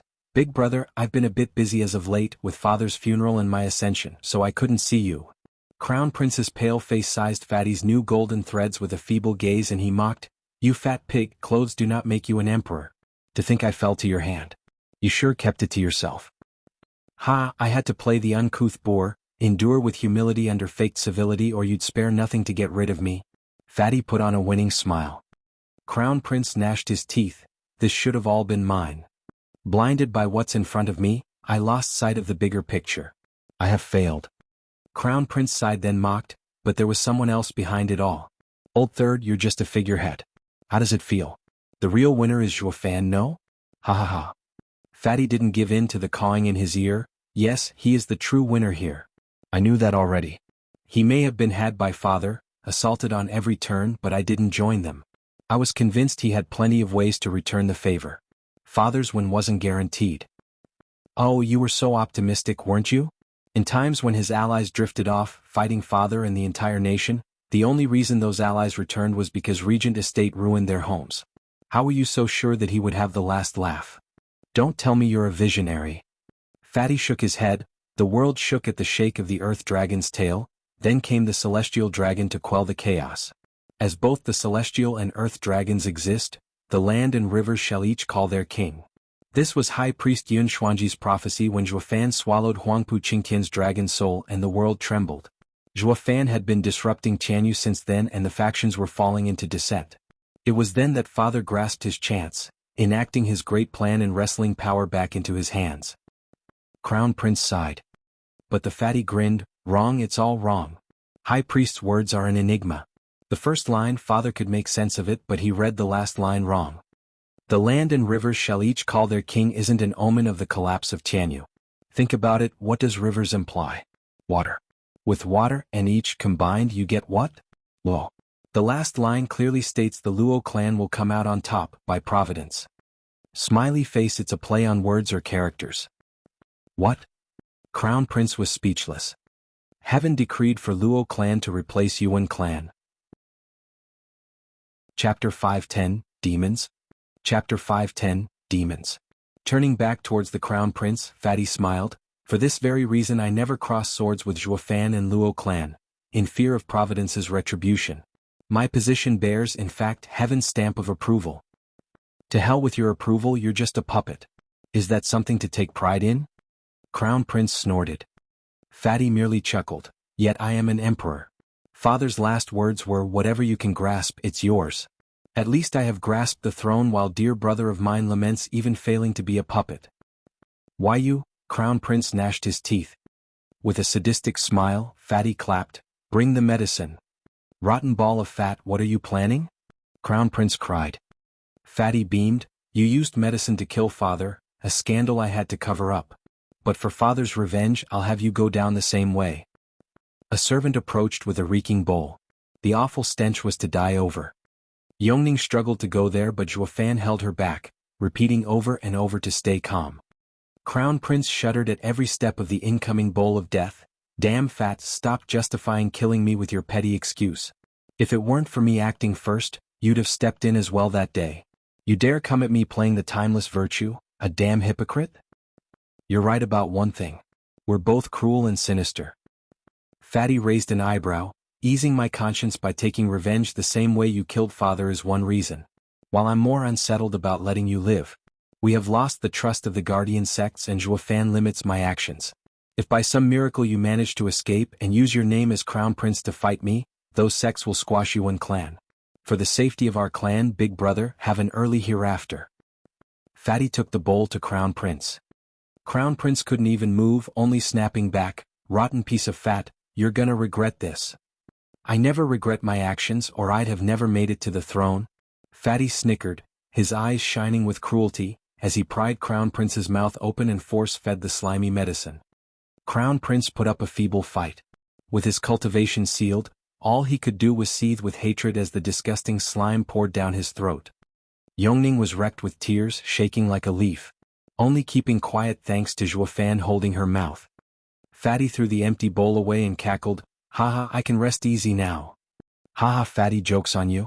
You won't have a carefree reign even as a puppet. Crown Prince was bleeding from everywhere, his eyes bloodshot, yet laughed as he cursed. Fatty mocked, that's not for you to decide. What can a dead man do anyway? Oh really? Humph, you may kill me damn Fatty, but don't think for a darn second you'll be at ease. There's someone else who wants your seat just as much. Second brother? Fatty snickered, thanks for reminding me. That brickhead will cause a mess sooner or later. But you can rest easy now, knowing I'll make sure he follows you soon enough. Crown Prince cackled, follow me? You'll have to find him first. What did you say? Fatty frowned and shouted, didn't father imprison him? What did you do? Crown Prince's face was covered in black blood, life ebbing out of his every pore, yet only his smile remained. I don't mind telling you. To make sure father's anniversary went as I planned and old second wouldn't flee in the chaos at Imperial Palace, I had set up some contingencies. First was poisoning the father and then killing your lard ass in passing. The other was to have someone take old second away. If I succeeded, old second would die. If I failed, he'll be my avenger, turning Tianyu upside down. Why did you do that? Fatty squinted. If father's plan had worked, Tianyu would have been Yuan clans. You are destroying our lands. Crown Prince mocked, my dear rotten fat, have you forgotten father's teachings already that you just now preached? If I can't have these lands, I'd rather destroy them. Even if they're my brother's, ha. Crown Prince cackled and Fatty turned grim. How can old second do it? He isn't capable of that. Yes, he alone has no hope, and that is why I had prepared some things for him. One of those things is the same gift I had obtained for father, lands of our nation. Fatty blurted, Western lands' greatest man, Dan Shen. Rumor has it that whoever holds lands of our nation, Dan Shen will fulfill their wish. What, pray tell, do you think old Second's wish will be? Crown Prince's eyes were mad. Fatty stared at him coldly. Dan Shen has been missing for 1,000 years with no one catching any sign of him. He may even be dead. This hope is a pipe dream. No matter how abysmal, as long as old Second lingers on, Dan Shen will one day come to Tianyu. Your days as an emperor are numbered. Have a taste of constant dread looming over your shoulder, fat as ha. Crown Prince cackled as the light in his eyes faded. The proud smile remained even as he bled from every orifice. Fatty squinted and snorted as he stormed out of the jail.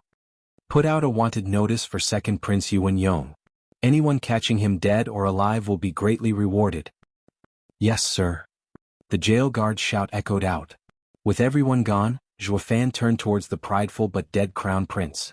With a flash of golden, he brought the girls out of there. Whoosh. The trio returned to the same spot they had left from, and Zhuofan let the girls go. Princess Yongning fell to her knees, sobbing, "Big brother, how could you do this to your third brother?" It's simple. If he won, Fatty would have been the one lying in there instead. Zhuofan's flat tone came, masking the chaos within. Witnessing Fatty killing Crown Prince with such cruelty let him understand why Fatty was so at peace with his role. Perhaps it was Yun Xuanji's prophecy at work, that heaven could not be denied. Perhaps because of the three sects' ever-watchful eyes, ready to snuff him out the instant he strayed like the old emperor. That's why he wants to end the princes, to safeguard his future. It will stabilize his position in the short term, while the rest would be left for the future. By that time, Luo clan would be a behemoth not even the sects could shake, and all of Fatty's machinations would not achieve anything. Not while the greatest minds of Tianyu steer it. He could leave with an easy heart. Breathing in and out, after so many years, my heart has found peace at last. Demons, all of them? Princess Yongning sobbed louder. She was oblivious to the deep-rooted hatred and hostilities between her dear brothers, a matter of life and death. All of it just for the throne? Your brothers of the same flesh and blood. You can't even let each other live? Zhuofan scratched his nose at her, crying, to be honest, I'm a demonic cultivator, practically a demon as well. Steward Zhuo, you don't count. Yun Shuang looked him in the eye with rosy cheeks. At least you want the best for Luo clan and the elders. If you're a demon as well, what will that make everyone else, devils? A chord moved in Zhuofan's heart and he frowned. I, a great and grand demonic emperor, true believer of the demonic path, is not a demon. Either everyone else is a demon or I'm straying farther from the demonic path. Zhuofan was perplexed. His heart was at peace, yet his mind couldn't pierce the ever-thickening fog. Is this my demonic path? He used to be so clear-headed, but it has kept getting clouded as of late. Am I to tread ahead or take a step back? Yun Xuanji's words came back to him. This life might be just another way of cultivating. And he regained calm. Regardless, the demonic path isn't definite. Just follow your heart. Shuanger, tomorrow we're returning to Wingay's city. Fatty's actions have put me at ease. Zhuofan spoke. Yun Shuang nodded. Yongning looked up at him and pleaded, Zhuofan, I beg of you to take me with you. I do not want to stay in such a painful place. Yun Shuang nodded before he could refuse. Of course. You'll come with me to Luo clan and live in the Yun clan. It's improper to take the great princess away. Zhuofan's dissuasion felt flat, and Yun Shuang said, we're the biggest clan there is. What's improper about that? Come on. She pulled Yongning away, leaving Zhuofan speechless. How come even Shuanger has turned feisty, so out of her character? Am I a bad influence? Sigh, I'm such a bad uncle. Zhuofan shook his head. Chapter 511, Second Prince's Retribution. Chapter 511, Second Prince's Retribution. In a gloomy cave, Second Prince was asleep on a stone bed. Drip. An ice-cold droplet trailed down the cave wall and landed on his head. He flickered his eyes open with a shiver. Your Highness. A deep voice came from his side. Second Prince looked through the haze at a kneeling man covered in black. Startled, he jumped to his feet and shouted, Who are you? Where is this place? Your Highness, I am with the Crown Prince. He had me rescue Your Highness. His tone was cold, his words flat. Second Prince recalled that on the eve of his father's birthday, someone barged into his cell and knocked him out. Next thing he knew, he was here. Second Prince frowned, looking suspiciously at the man. So you are Big Brother's man? What is he up to now? Father had me imprisoned for life and I am no threat to his throne. Your Highness, all Crown Prince has done is to save your Highness. The man cupped his hands. Second Prince became even more suspicious. Save? That's not the brother I know. And who would want to kill me, father? Your Highness, many things have happened while you were imprisoned. In short, Third Prince colluded with the traitor Zhuofan, conspiring against His Majesty and Crown Prince. As the crisis came upon His Highness, he ordered me to save your Highness in hope that Sir might one day restore the Yuan clan and eliminate those vile traitors. Impossible. Old Third is just a fat pig, he can't do anything. Second Prince refuted in mockery. Or more like he could not once believe that where his rebellion failed, Fatty succeeded. That'll be the crown jewel of humiliation. Am I a bigger loser than even a fat pig? The man shook his head. With the Third Prince's ability, yes. But he had Zhuofan's cunning in catching His Majesty and Crown Prince unprepared, though that's not how the world sees it. Your Highness needs simply to take a walk outside and can learn who is the Emperor and who has the world. Third Prince betrayed his ancestors, surrendering Tianyu to that foul Zhuofan and becoming a puppet. Luo clan now reigns supreme, holding power above the imperial dynasty. Whole of Tianyu knows. And they've issued wanted notices for your Highness, to weed you out. These are facts Sir may find out just by stepping outside. I am telling no lies. Second Prince eyed him skeptically, yet gave credence to the words in the end. Because these conclusions were simple to reach, he found them to be sound. Being stuck in a cell all this time, Second Prince was oblivious to the great civil war in Tianyu, of the Emperor and Xuanrong's deal and even Zhuge Changfeng's rebellion. At this point he'd gobble up anything that was thrown at him. The Man in Black's fabricated story was based on facts. That Luo clan was Tianyu's apex, and the Emperor had changed. What was more, the Second Prince was in complete denial that Fatty had it in him to become Emperor. He must have resorted to some underhanded deeds to pull through. Second Prince grew outraged, oblivious that he was playing into Crown Prince's hand of inciting chaos. The Man in Black's order was, if Crown Prince ascended, kill Second Prince. If Crown Prince failed, make Second Prince his avenger. Yuan Yong had become the departed Crown Prince's tool. The Man in Black grinned inside, hidden behind a grieving facade. Damn you pig, you stole my crown. You even gave away our lands. You are a stain upon Yuan name, a disgrace to our ancestors. Second Prince ranted. Then sighed, alas, their power is beyond my reach. How am I to succeed in restoring our dignity and getting revenge for father? Second Prince, Crown Prince has made plans. The Man in Black presented a black package. Your Highness, this is what Crown Prince has prepared for Sir. Therein lies the hope of revenge, of restoring our nation's glory. Second Prince opened it to find 3 items. The first was a painting Second Prince was most familiar with, lands of our nation? Why did you give it to me, big brother? Am I to find the long-lost apex of Western lands power, Dan Shen, to help me? That's not possible. He's been gone for 1,000 years now. Where do I even start looking? Second Prince shook his head. This is too thin, way too thin. He moved on to a hand-sized box. On opening it, he cried, what is this? A sparkling orb rolled around inside just like an eye. The Man in Black bowed. Second Prince, it is High Priest Yun Xuanji's eye, capable of reading the stars. When His Majesty obtained it, he had tried hundreds of ways to pierce its mystical ability, only to fail every time and give up. Crown Prince had the chance to get it. It is unknown what it can do, but it must be incredible for sure. He has passed it on to you in hope that it may help Sir. Yun Xuanji's eye. Second Prince shook, eyeing the ocular organ, feeling a power taking over his mind. Staring at it for a fraction had him shaken to his core, his soul unsettled. He clenched his hand and took a good time to settle down. Evil. Putting it back in the box, Second Prince eased a breath. I can't use it for now, nor do I know how. I know my limits not to mess with it. The Man in Black found it natural. What could he figure out when the Emperor's whole gang couldn't for so many years? Second Prince turned to the last item, an ancient piece of cloth, engraved with a map. At a corner was an enlarged Yun character. Your Highness, this map was part of the Imperial Palace's treasury. Rumors say this map is what great ancestor used to find the Yun clan their homeland. But with the Yun clan having gone from their ancestral home for so long, many have forgotten this detail. By following this map, your highness can find it. The man reported. Second prince frowned at the tree items. High priest's eye, Yun clan's ancestral map and lands of our nation. Big brother wants me to. Correct. Yun clan's high priests can read fate, so their ancestral home must be the only place to unravel the eye's mysteries. By using the mystic eye, you might even catch Danqing Shen's trail among the flow of fate. The man in black cupped his hands. Second prince sighed. Big brother is thorough to think of such a plan of exceptional talent. If he could find Danqing Shen, he could take back more than just Tianyu Empire, even the whole western lands. Second prince shouted, all right, since Big brother has gone to such lengths, I will complete his design by finding western land's greatest expert. Then old third and Zhuofan, your death shall be nigh.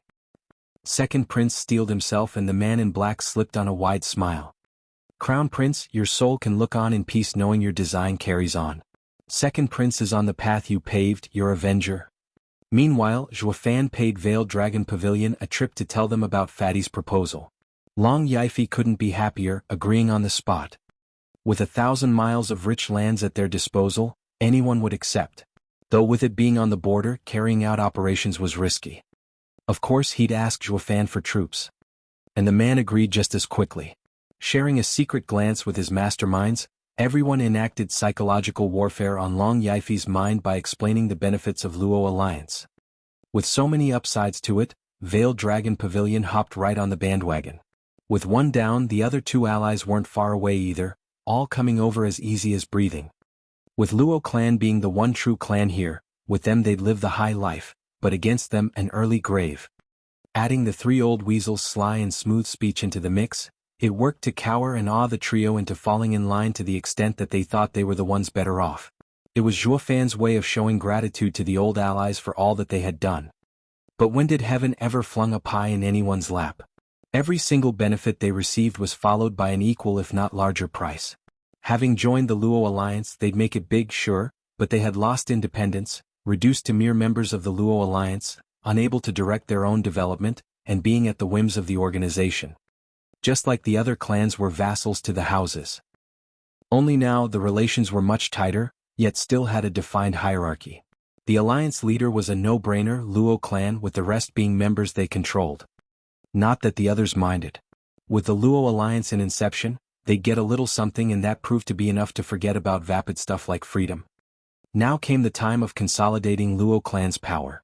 Although Zhuo had no hand in it, leaving it to the clan's newest steward.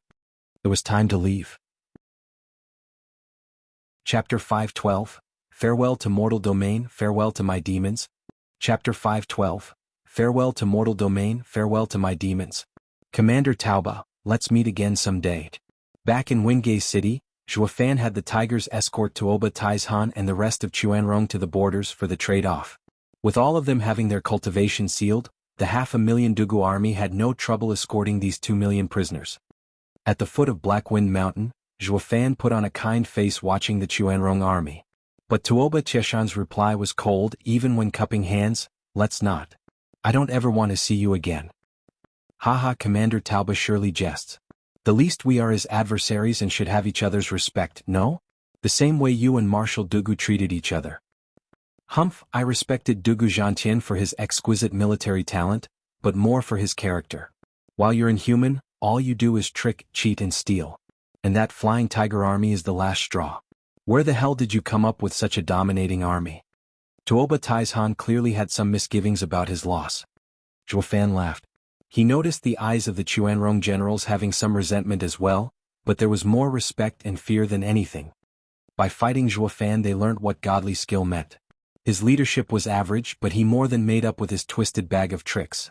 At any given time he would just pull something out of the hat so freakish he'd make you pee your pants. No one wanted him for an opponent. It was too taxing to figure him out. Tuoba Lufeng was of the same mind. The 8 wolf wardens sighed, while only Taoba Liener had a complex smile and ended up shouting, Zhuofan, you still owe me half of those herbs in Beast King Mountain. What half? Please mind yourself, sister. You're my captive here. All of you are. I owe you nothing. Ah, Zhuofan teased. Taubalianer blushed, whipping her head away and muttering, "Who's yours? Damn blabbing jerk." Zhuofan said a few words to the tigers before sending them off. He went to Blackwind Mountains Hall, which was packed with people. As it marked his final day as Luo clan's steward, he had to check everything to leave with an easy heart. Li Jingtian, Shui Qingjian, Qiu Yanhai, heaven and earth sages stepped forth. The 5 people obeyed and bowed at his command. The sages had endless admiration for him too. They were in the 3rd layer of ethereal stage after 300 years of constant regret and suffering for being stuck at peak radiant stage. So grateful, they were devoted to the point of laying their lives down if Zhuofan ever asked them. "You 5 elders are the strongest and shall henceforth be Luo clan's venerables, keeping clan head and young miss safe." Zhuofan spoke and the 5 nodded, "Yes, sir." Zhuge Changfeng, Lung Wuchang and Yu Ming had a gander at Zhuofan's true intentions. In his time as steward, Zhuofan only ever made Luo clan's strongest, elders at best. By lifting these strongest 5 to the title of venerables, he was absolving them of the steward's control. Zhuofan copied the emperor, making the military and officials balance each other. Even with the bloodworms, Steward Zhuo isn't assured of young master's safety. He feared being unable to hold back these monsters. Zhuge Changfeng shook his head. "Zhuge Changfeng, Lung Wuchang, Yu Ming to the front." Zhuofan called again. Zhuofan said, "Zhuge Changfeng shall be the steward of Luo clan, assisting clan head with the Luo alliance, effective immediately. Lung Wuchang shall be the overseer, in charge of Luo clan's resource collection and related matters. Yu Ming is to be the military advisor, assisting the Shadow Corps and Dugu army with foreign intelligence and raids." Startled, the trio resigned themselves. "Yes, sir." Zhuofan had effectively cut their jurisdiction, with each holding the other in check. Zhuge Changfeng had people to handle as he was in charge of the Luo alliance. Lung Wuchang was in charge of the economy, having a monopoly on all the resources, while Yu Ming had the military. These 3 powers helped each other while also holding each other back. It was obvious not everything was at their whims. Flicking them away, Zhuofan went on with his preparations and repeated warnings, to Lei Yuding and Lei Yuntian in particular. Being enemies with Yu Ming just wouldn't do. Yet with Yu Ming leaving Hell Valley for the Luo clan, the 2 no longer cared. At long last, Zhuofan called Luo Yunhai to his side. "Little brat, did you learn the gestures I taught you?" "Yes." Luo Yunhai was tearful, his words choking. "Give it a go then." Zhuofan snickered. Luo Yunhai made a sign and the hall was filled with all kinds of wondrous tonalities of pain and agony, resulting with the experts crumbling on the floor. With the end of the torture by another sign, they collected themselves and now had fear for the young kid. Zhuofan actually gave control of the bloodworms to him. The next time any of them had bad thoughts about clan head, they'd be toast. Worried to the extreme, they each saw the bitterness in their neighbors' eyes. Zhuofan smirked, nodding at their terror-stricken faces. Leaving without holding clan head in fear is not happening. "Young miss, give me the thunder ring." Zhuofan turned to the crying Luo Yunchang. She held the ring close to her heart as she denied. "Why? It's mine. Do you want to take it with you? You won't even leave me a keepsake?" Zhuofan chuckled and shook his head. He used his eye instead of talking and the ring landed in his hand. Luo Yunchang went to take it back but Zhuofan placed it in Luo Yunhai's hand, his tone stoic. "Clan head Luo Yunhai, today this steward shall leave and with my return a mystery, I will be unable to see your clan head ceremony. I give you the thunder ring, for that the next time it flickers, know that I have returned." Zhuofan's tone wasn't just for Luo Yunhai, but for everyone else as a warning. "Don't you dare think my departure is final. You better behave." Luo Yunchang halted her step and held her mouth, with eyes swimming in tears. Zhuofan had gone above and beyond the call of duty for the Luo clan. Even forced to go to demon scheming sect, all for Luo clan's safety. Or with Zhuofan's skills, nothing and no one would ever catch wind of him. Leaving this time was because demon scheming sect had to have him. The times ahead could very well be dangerous and life-threatening. He might not even return. In spite of it all, Zhuofan's last thoughts were about Luo clan's safety. Swallowing the lump in his throat, Luo Yunhai forced himself to be calm as he raised his arm with the thunder ring and proclaimed, "I, Luo Yunhai, vow that this thunder ring shall be clan head symbol for generations. Luo Alliance's token of authority. This ring represents the clan head. No matter how big the Luo Alliance becomes, it will be Steward Zhuo's supporter.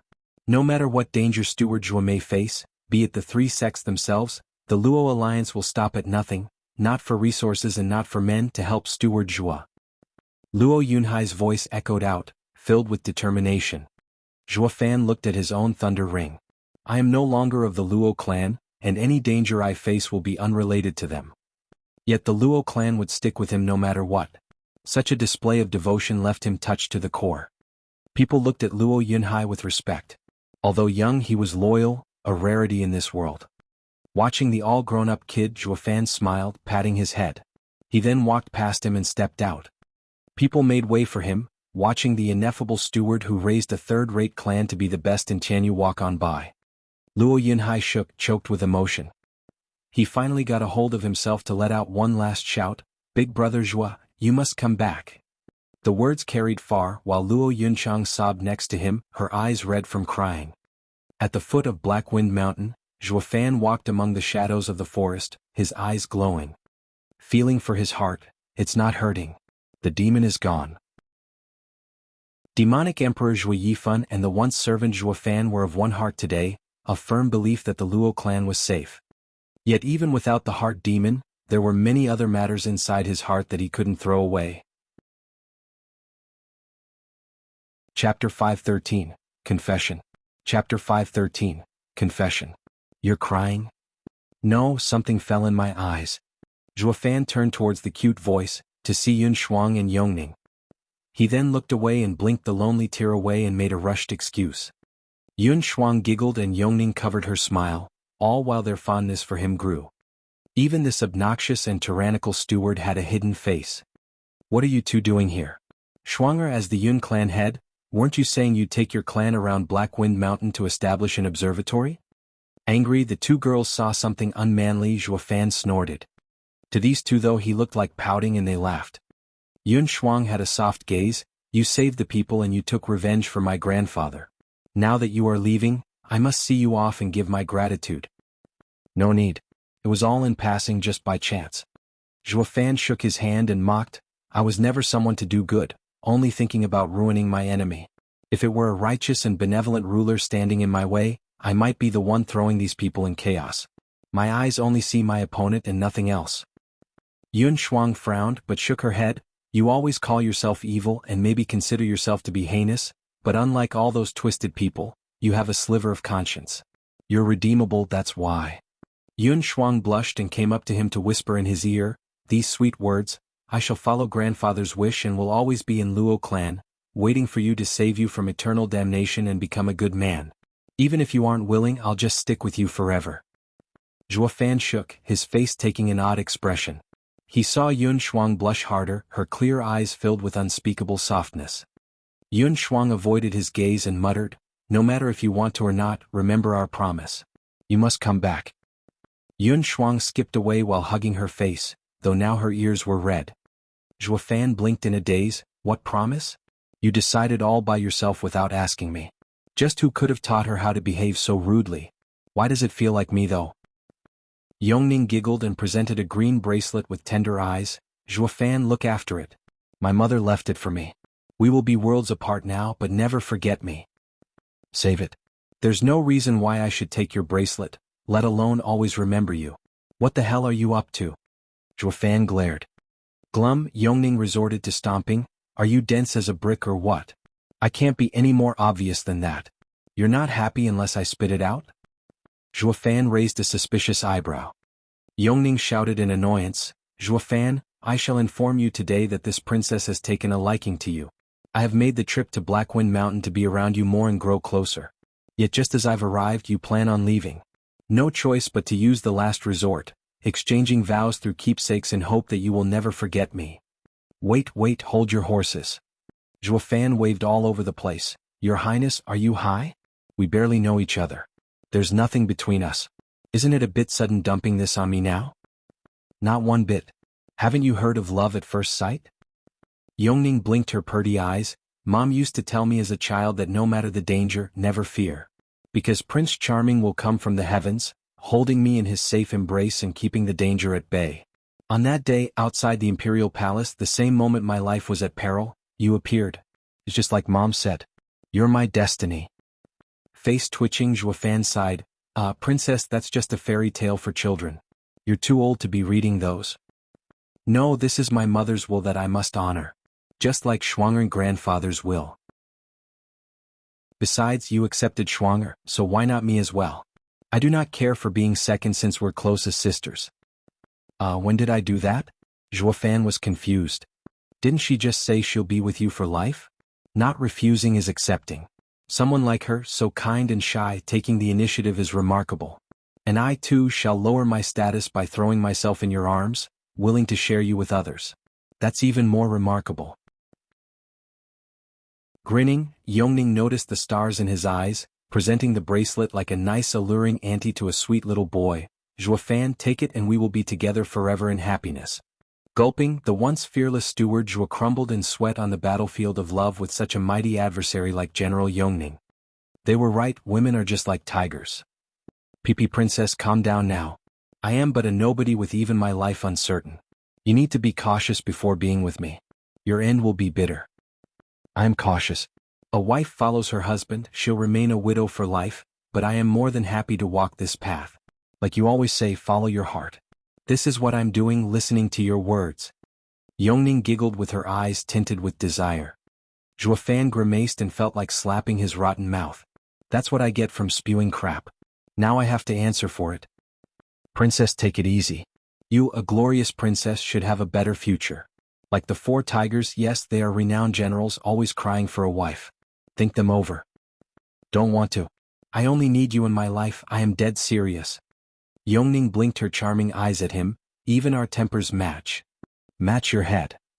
I felt sorry for leaving Luo clan, but now I see that I need to get out of here fast. Thinking so, he then jerked his head and pointed behind her. Schwanger, did you come back for Princess? Schwanger? Yongning turned.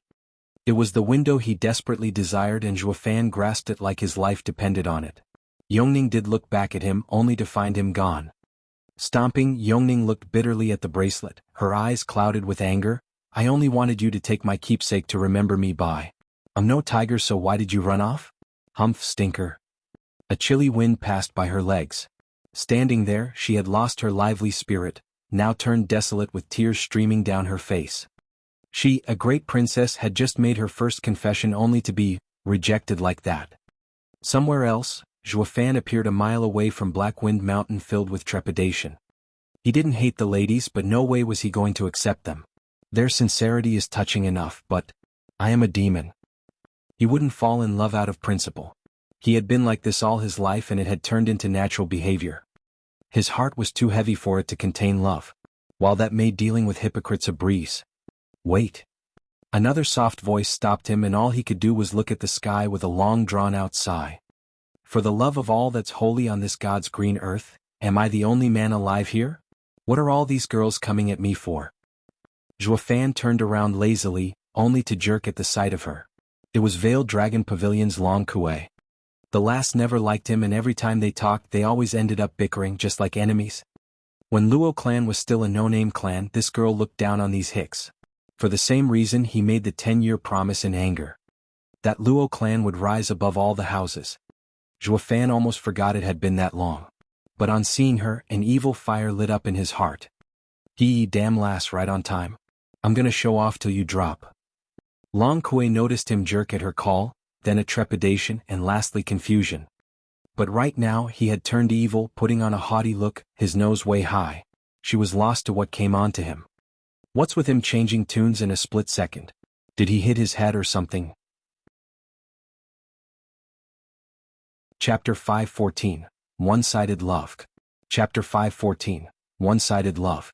Heard you are leaving Chanyu, Long Kuei said softly. Zhuofan smiled, word sure travels fast. Why, have you come to see me off? Of sorts. What matters is the promise from 10 years ago. Long Kuei smiled. Zhuofan was stumped. That was supposed to be his line, to mock the lass and put her down. Why is she the one bringing it up? It was the same as getting paid rent without asking for it. It made no sense. Long Kuei saw past his angelic face and smiled.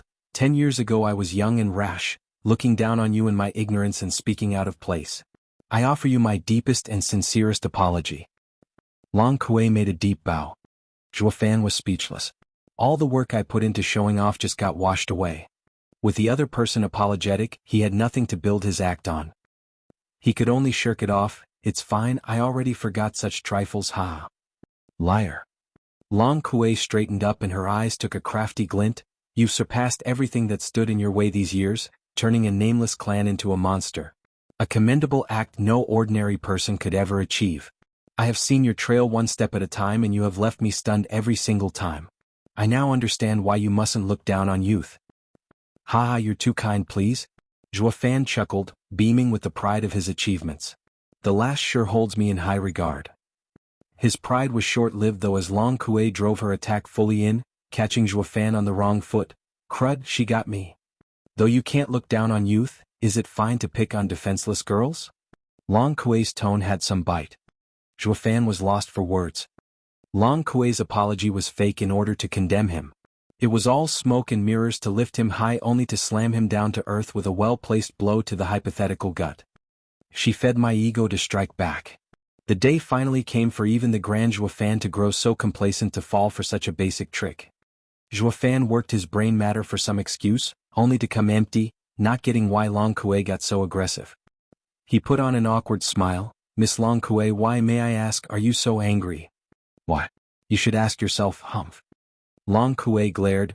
Did you not go to Pavilion Lord with a proposal, to marry me off to that accursed tub of lard? Oh, so that's how it is. Zhuo Fan cooled on the spot, having grasped the reason. I was just the messenger. I didn't force anyone. The decision was up to Pavilion Lord Long. Though. What? Long Kuei frowned. Zhuo Fan snickered, though he's the only tub of lard offering such a grand betrothal gift. Pavilion Lord Long couldn't refuse even if he wanted to. In fact, I don't think anyone could. That's a 1,000-mile stretch of fertile land. For Fatty to offer so much only goes to show his love for you. You will have happiness. Humph, my happiness is my business. A busybody like you has no right to interfere. Long Kuei's anger burned even hotter. Zhuo Fan slumped his shoulders and shook his head. All I did was to pass along a brother's words. You can be against it all you want, but take it out on Pavilion Lord Long and Fatty, not me. I'm leaving Tianyu and don't need any more annoyances. Zhuo Fan playing the victim only incensed her into shouting, some brother you are. Would you have done the same if Fatty wanted Ninger? Zhuo Fan frowned, his heart a mess. His eyes darkened and his heart grew icy, but that didn't stop Long Kuei's berating. What if he went for Chu Qingqing, would you play the messenger then as well?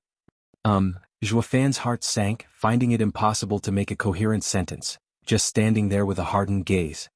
The answer to that was clear, a resounding no. Long Kuei struck a frail figure as she nodded, I see. Next month I will marry His Majesty.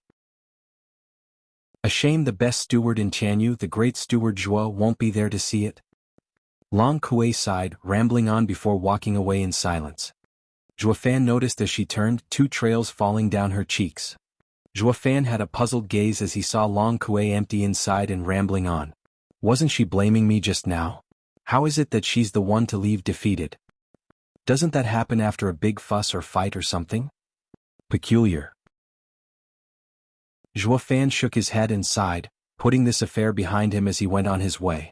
Oddly enough, no one noticed Fatty and Fang Qiubai close by. Fatty sighed, Brother Zhuo, I can never take you on, but I can play little tricks. Your Majesty, this should make her give up.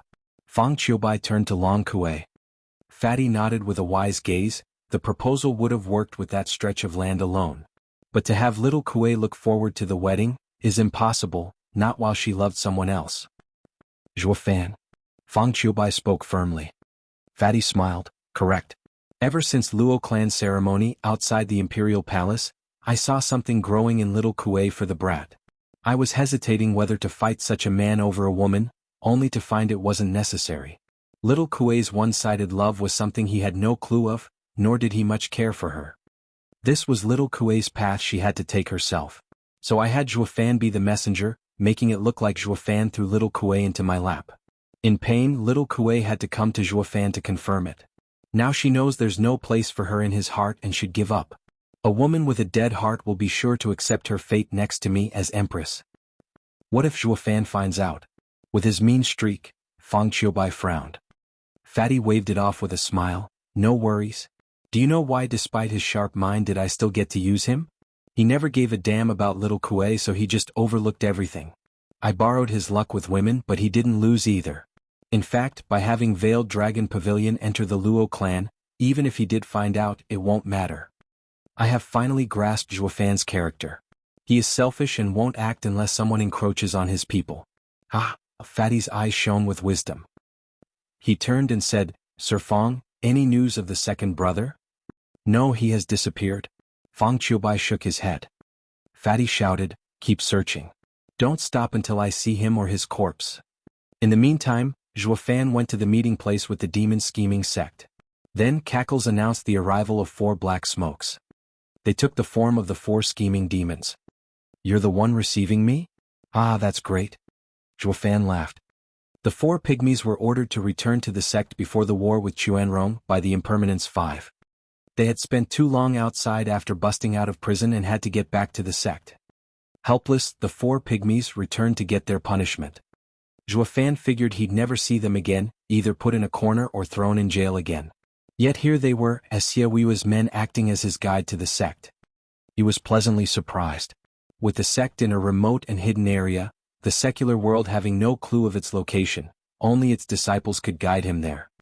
And since they all knew each other, it'd make the trip easier. But the 4 scheming demons, on seeing that it was Zhuofan, puffed out in cockiness, with Violent Demon presenting a jade slip with all the arrogance he had. Are you ready to enter our sect, new disciple? We are the Demonic Cultivator Hero Quartet, the greatest and handsomest in the demon scheming sect, for scheming demons coming to receive you. State your name, age, birthplace, date of birth, cultivation. Do you shits have such short memories? Allow me the honor of refreshing it, of those thrilling moments long past. Zhuofan made a sign. The 4 screamed in pain, now rolling on the floor from the bloodworms acting up. Steward Zhuo, we'd never. It was all a joke, see. Let us go. Steward Zhuo, we're just doing our job. You'll soon be a disciple while we have a higher status. You can't always treat us like this. Steward Zhuo, it hurts. I can't take it. Make it stop. The 4 demons flounced around in pain and pleaded. Zhuofan only smiled, his eyes icy. No matter how high you climb, get this straight. No matter where I go, I will never be beneath anyone.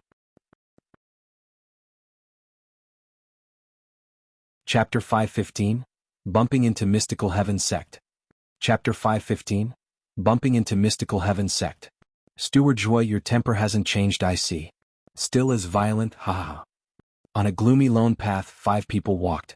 A youth with a sinister smile and 4 5-foot midgets. Violent Demon was fanning Zhuofan and sucking up at the same time. Zhuofan mocked, do you think less than half a year is enough to change anyone? Then again, you 4 shits only get more outrageous after a few days away from my side.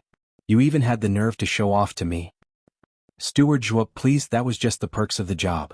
Wimp Demon explained, besides the sect is filled with nasty people, always acting tough to the newbies.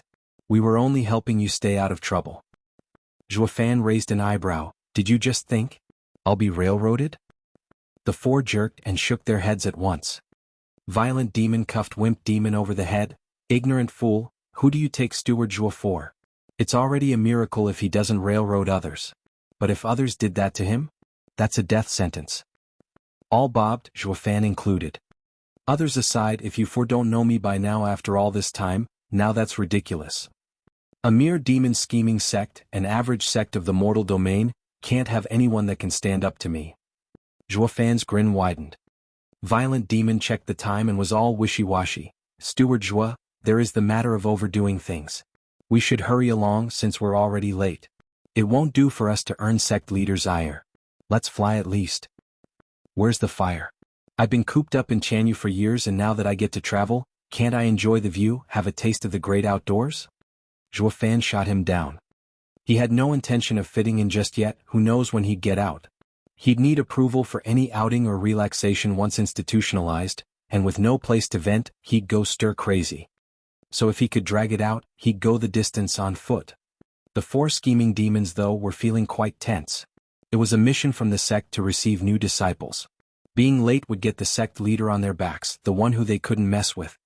Yet he paled in comparison to this new guy, the great Steward Zhuo, having fed them bloodworms.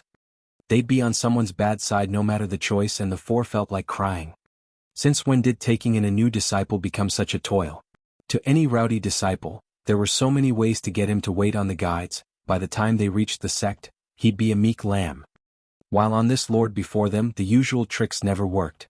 In fact, they'd be happy if the steward stopped waiting on them, to say nothing of what other dirty tricks his twisted mind might cook up. One wrong word and it'd be hell on earth. This is no new disciple but an ancestor's detail. Steward Zhua, think of our fond times together and help us out a little. Let's fly. We can just carry you if you want. Going like this will really make us run late. Violent Demon implored while sobbing. The other three put on sad faces and puppy eyes. Zhuofan eyed them and snorted, "What are you scared of? Xiao Wuya invited me in. You think he'd mind some slight delay? Bro, he won't mind it with you, but he'll ruin us." Violent Demon cried a river and wailed, "Steward Zhua, we've risked life and limb in the old days for you. You can't always treat us like dirt, or the sect leader will have us thrown in a thunder prison for another century." The others nodded with pleading faces. Zhuofan shook his head and sighed, "Fine, we'll fly as a favor for those days. But you'll carry me?" "Yes, sir." The four grew ecstatic and Zhuofan shook his head. Xiao Wuya must have everything in a tight grip to have even these wild and unpredictable pygmies wrecked with fear. The four joined hands in lifting Zhuofan high above. Zhuofan closed his eyes, feeling soothed just like in a deck chair. The clear blue sky, the warm rays of the sun, all felt like utter bliss. Though the fighting sounds from the nearby woods broke the mood. The four scheming demons looked at each other to see the glee in their eyes. "Someone's fighting. Let's have a look-see," Wimp Demon said, thrilled. Violent Demon was in total agreement. "Who is it, I wonder? Such a ruckus is bound to be interesting." "Even if it is, should we go? We don't have much time left to return." Scrooge Demon calculated the pros and cons. Sly Demon asked the final question, "Do we go or not?" After a moment of silence, looking at each other's eyes, the four's decision was unanimous. "Damn right we go." They threw Zhuofan off their backs while they turned into black smoke to go in the battle's direction. Zhuofan had some me time, basking in the sun's warm glow, only to have a very rude awakening, smashing face first into the ground. With a raging glare he searched his quarry to find none.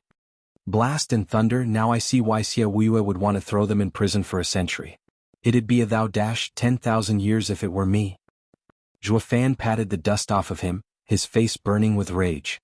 And noticing the sounds, he flew straight towards it with an insidious mind. "You like to watch, don't you? See how I'll make you the stars of the show." 15 minutes later, Zhuofan found the pygmies at a valley entrance. With their butts stuck out and heads in a bush. Zhuofan grinned and grabbed them. "Now I got you, you little shits." The four panicked all right, yet for some odd reason they kept shushing him while pointing at the bush. Zhuofan paused, noticing it was an odd behavior even for these clowns. Curiosity got the better of him as he let them go and stuck his head into the bush. The valley was more like a trench. Their bush's position offered a good vantage point and clear view to the sheer drop below and the two groups of men at the bottom. One was clothed in black with the character for soul written on them, exploding with savage energy, demonic cultivators. While the other side wore all white with the word mystical sewn in golden on one of their shoulders. The two sides were in a deadlock, their eyes only for the small plant with 3 leaves of red, yellow and blue between them. Its intoxicating aroma was felt all the way up to the spectators. 9th grade spiritual herb, tricolor soul-fixing grass, Zhuofan muttered. Violent Demon used this prime chance to suck up. Steward Zhuor is wise and far-seeing. It is indeed the rare tricolor soul-fixing grass. The pill made from it can protect one's soul from scattering. Even after months of soul drifting, you'll still be at peak. It is the most rare and precious herb in assuring an ethereal stage expert's life. Zhuofan nodded. For anyone below the ethereal stage, it would keep their soul in one piece and save their life. If he had it when Ninger's soul was wounded, he wouldn't have needed Xiao Wuya. While in the case of an ethereal stage expert, it would slow down the decay of the soul while devoid of a body and help them seize another. If Elder Shi had it, he wouldn't have panicked so much on losing his body. Tricolor soul-fixing grass was such a rare safety measure that one would be hard-pressed to find it even in sections. Which explained the impasse below. "Do you know who they are?" Zhuofan asked. Violent Demon nodded softly. "Steward Zhua, those in black are from the Demon Soul sect, demonic cultivators like us, both of different factions. Their sect is even stronger than ours, best left alone. While the ones in white are on our side, from one of Tianyu's 3 guardian sects, Mystical Heaven Sect. But righteous and demonic factions can't coexist, walking different paths. Mystical Heaven Sect? Zhuofan was shocked. Isn't that the same one grandmother said Qingqing went to? Chapter 516, Third Master Han. Chapter 516, Third Master Han. Third Master Han, our sect found the herb first. What is the meaning of your presence here? Are you trying to steal it? The leader of the Mystical Heaven Sect's group was a charming and valiant girl. Her eyebrows delicate, her eyes pure, complementing her beauty and tenderness, but the fire in her worked as a deterrence, especially that ancient jade sword. Unleashing a chilling and sharp sword intent even sheathed. None from the Demon Soul sect met her gaze, afraid the sword intent might split their heads open on contact. One feminine man with a sneer and sinister air had no qualms about facing off. Jade Sword Fairy of Mystical Heaven Sect, Shui Ruohua, is worthy of her reputation, even unpolished can exude her brilliance. Sword still in its sheath, yet the sword intent can cripple one's heart. I bow before the master. Enough patronizing, do you give up the spiritual herb or not? Shui Ruohua spat. Young Master Han smirked. Spiritual herbs have no owner, belonging to the one who can get it first. Why should we give it to you? Then again, dual cultivation in the company of Fairy Ruohua might give me pause. Swine. Shui Ruohua blushed and her sword came out the sheath. Waves of light and sword energy flashed about as it whistled for Han Sanshao like a dragon. Anyone struck by it would find himself an extra-large breathing hole. From up above, Zhuofan lauded her in silence. Women like her are quite rare, unleashing such a sharp sword strike. She's just like that sword fanatic Xie Tianshang. I bet she's a real feisty one even casually. Yet no matter how good the attack was, with her being in the 5th layer of Radiant Stage and him in the 7th, it wouldn't hit anything if he had some skills as well. To say nothing of the danger, it only got worse from here. By unleashing such a strong attack, she left herself open for a killing blow. Zhuofan sighed. Sure as he lived, Han Sanshao laughed at the incoming sword, reacting with a palm attack. Great timing. Since Fairy Ruohua has no qualms, neither will I. A 2-meter-tall scarlet palm shot in front of him. High profound martial art, soul-seeking scarlet palm.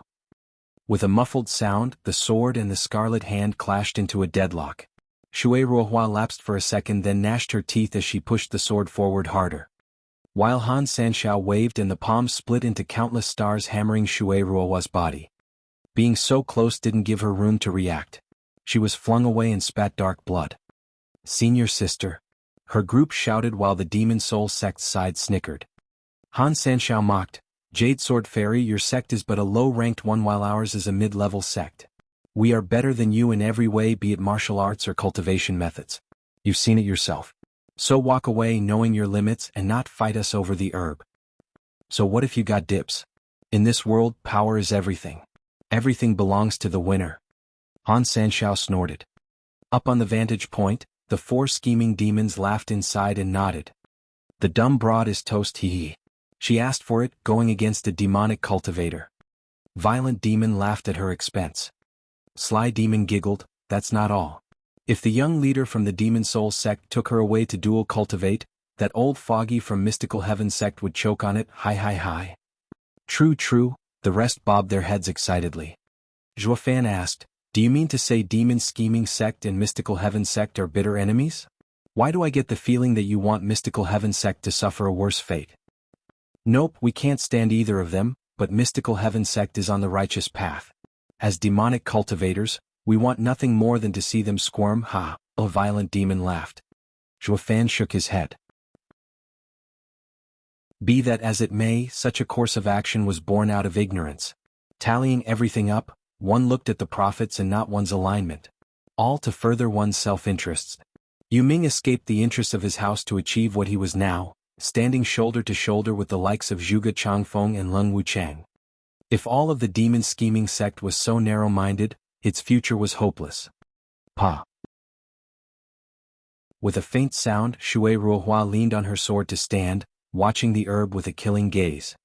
Again? Shui Ruohua lifted her sword with gnashed teeth, facing Han Sanxiao again. Han Sanxiao frowned. You've lost, going further will mean death. Is that what you want?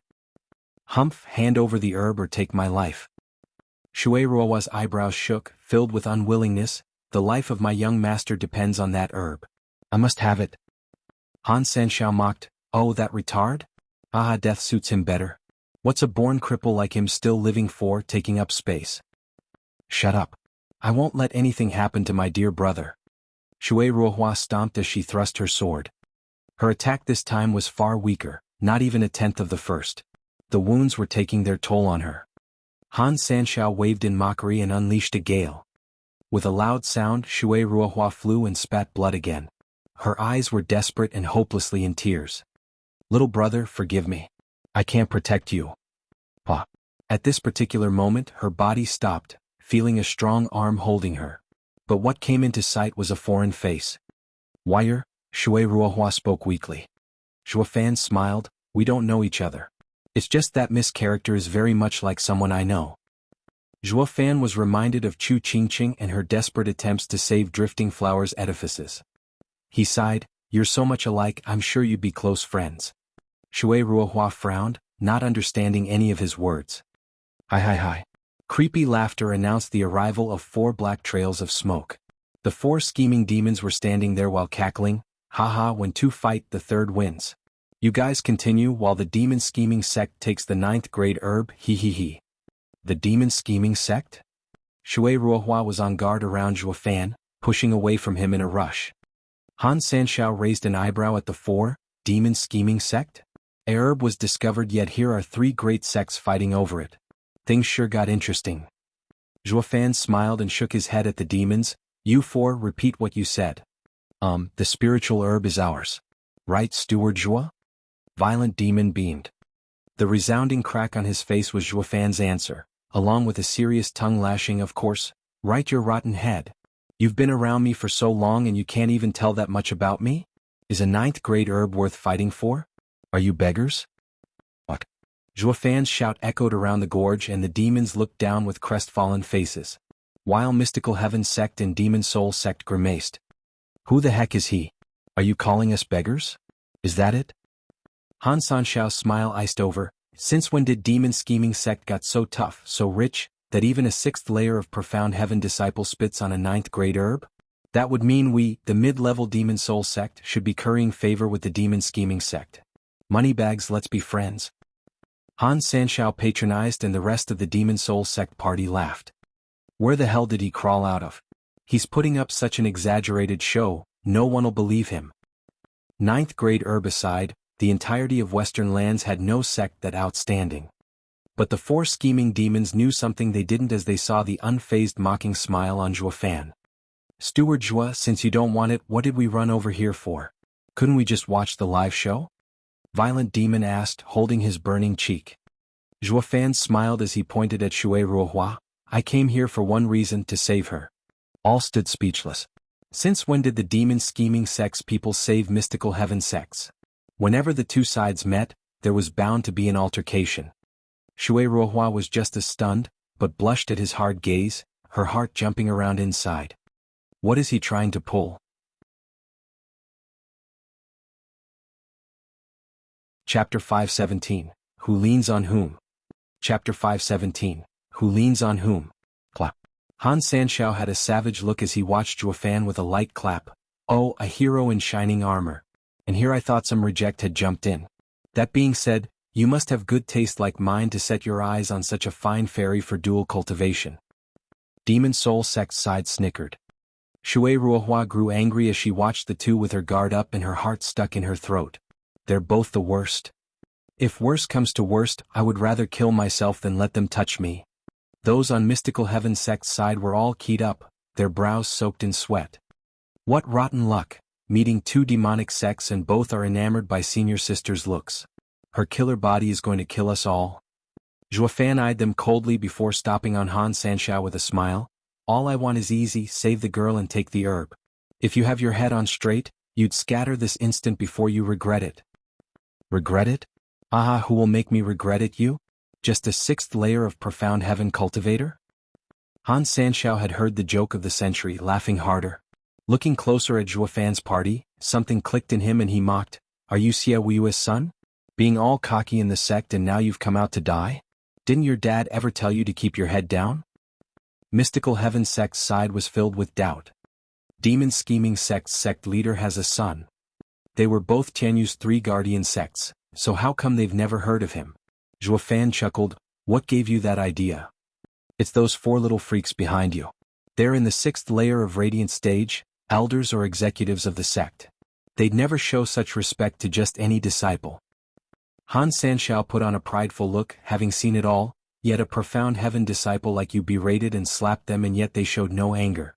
It's clear as day that you're above them in the sect. The only possibility for a profound heaven disciple to piss on Radiant Stage experts is if you were sect leader's son. Han Sanshao's analysis was so damn logical even Mystical Heaven Sect's side watched Zhuofan speechless. He must be Xia Wui's son after all. But why haven't we ever heard of him? Demon Scheming Sect sure knows how to work in secret. Zhuofan only smiled and sighed. It made so much sense that even Zhuofan would reach the same conclusion if the roles were reversed. With how profound heaven cultivators putting Radiant Stage experts in their place were scarcer than a hen's teeth, the only thing that fits here besides second-hand power was true personal strength. But that was way too outrageous. And yet that's how Zhuofan had been operating and getting wins, leaning only on his own 2 hands. Scratching his nose, Zhuofan smiled, "Judging by appearances I see. But that's fine as long as it gets the job done and you won't butt in, I won't care." Zhuofan walked over to the herb with a carefree look, as if everyone present was beneath him. He never considered anyone there a roadblock, cruising over to fetch the herb. Shui Ruohua watched Zhuofan swagger on like a hotshot, big shot and the like, and all she could react with was a dumb look. Zhuofan's attitude was unlike the hostile demonic cultivators while also filled with a greater calm than your average person. Han Sanshao's eyes went cold and his mouth formed a sneer. It all makes sense now why Xia Wui's son wasn't known. He's not worth anything. A demonic cultivator and yet not one demonic bone in his back makes him a garbage. Someone go out there and teach this nobody a lesson. "Yes, sir." A tough guy with thick arms cupped his hands as his aura exploded with the power of a 9th layer profound heaven stage. Whoosh. The guy flashed in Zhuofan's face and punched while ridiculing, "Ha, dumb brat, this is what you get for looking at young master's possession and girl. Die. Hi, death begets all who mess with our steward Zhua." With a creepy laughter, 4 smoke trails came from behind Zhuofan. The big guy jerked, finding himself pulled by his limbs in 4 directions. Following the cackle, 4 bloody parts dyed the ground with blood and gore. Mystical Heaven Sect's brows shook, scared by a little blood and guts. Who the hell are they? It's too savage even for a demonic cultivator, yet these 4 have no qualms doing it. We get that you want to save your boss kid, but that guy was just a profound heaven cultivator. Isn't it just a little bit overkill for 4 Radiant Stage experts to tear him apart? This was 4 scheming demons' nature, not giving a hoot about the other side's level or numbers. We 4 have always worked together. What? Got a problem? Bring it if you have the guts. Han Sanshao barked, "Such valor from Demon Scheming Sect, killing someone from the Demon Soul Sect. You 4 are dead." Han Sanshao shot for them. 4 scheming demons snickered, turning into smoke. 4 Radiant Stage experts in the 6th layer were about to fight one in the 7th layer. But 4 scheming demons' eerie moves and combined form had them on the advantage. Han Sanshao sensed the strangeness of the enemy yet snickered, "That form is just like my sect's shadow array. If you think you can beat me with just that, think again." 7th grade demonic treasure, soul spider net. Han Sanshao flicked something gray at the 4 pygmies. It unveiled itself to their shock and trapped all 4 of them tight. Not even as smoke could they get out. And the net kept tightening, sticking the 4 close to each other so hard they couldn't even breathe. "Steward Zhua, save us. This thing is wicked." The pygmies wailed their distress and begged as the pain mounted and the net shrank. "Haha," Han Sanshao mocked, "some 6th layer Radiant Stage experts you are, begging a profound heaven cultivator for help. Haha, this is too funny. Laugh it up. Messing with us means messing with Steward Zhua. And messing with Steward Zhua will have your head rolling." A violent demon cackled despite his plight. His brothers copied him, knowing full well that Zhuofan had their backs. And that was all they needed. The only way to get these 4 to truly beg for life with snot on their faces was if he lost as well. Zhuofan was their thick leg, their tree, their rock. Han Sanshao frowned. Contrary to his belief, the 4 pygmies weren't Zhuofan's bodyguards. The norm would be to beg for life, be stubborn till death, or urge their young master to flee. Why then are these guys not one bit afraid, not for them or for the young master? They aren't worried at all. The muffled sound roused Han Sanshao from his thoughts to see Zhuofan wearing the same cocky look on his stroll for the herb. The hell? He doesn't care about the fight he just got out of, or that the 4 are trapped. Han Sanshao's suspicions of Zhuofan only grew and grew. In this case there are only 2 possibilities. He's either an ignorant fool, blind to danger, or of such a stable mind, not even the crumbling world could faze. The latter makes him a tough adversary. Han Sanshao stood still as he saw Zhuofan take the herb with a smile and then walk back to Shui Ruohua. It was the same casual gait, same poise, like the world wasn't even there. The mood grew odd, with the audience too tense to twitch. Only Zhuofan was walking calmly. Demon Soul Sect watched Han Sanshao with a questioning gaze. Young master, are you just going to ignore his blatant disregard of us? Han Sanshao never left Zhuofan out of his sight, unable to come up with a way to deal with this situation. Zhuofan was just too freaky in his demeanor, throwing all his thinking into disarray. While Shui Ruohua had a dull look, bearing a faint smile, and her heart was a mess. Just what is this demonic cultivator up to? Chapter 518, She's very well. Chapter 518, She's very well. You want this herb? Dangling the herb in Shui Ruohua's face, Zhuofan smiled. With how hard you fought for it, you must have wanted it. Shui Ruohua stared at him on high alert. What do you want? Clever, there's no free lunch in the world. You always have to pay something when you want something. Zhuofan roamed his eyes over her, truly alike. Eyes going red, Shui Ruohua faltered back. Her mouth was bloody, her cheeks pale, but her eyes still glared. Demonic cultivator scum, keep dreaming. Don't think you can just have your way with me. Mystical Heaven Sect stared at Zhuofan as well. Ha, even your temper is the same, just as stubborn. Zhuofan ignored everything and only smiled. Miss, I have no intention to dual cultivate with you, nor bear any ill will. I only have some questions. I hope you'll be honest in exchange for the herb. Shui Ruohua gave him a long look. Zhuofan's courteous manner was unlike any demonic cultivator she knew, earning some brownie points but also suspicion. Is he even a demonic cultivator? Zhuofan smiled. I'll take Miss Silence as agreement. Who said?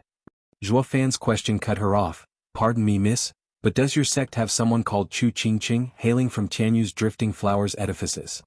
Shui Ruohua nodded.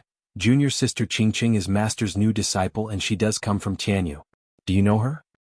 Haha, so she really is in Mystical Heaven Sect. Zhuofan beamed. Then how is she? Zhuofan's heart tensed at the question, hanging on Shui Ruohua's reply.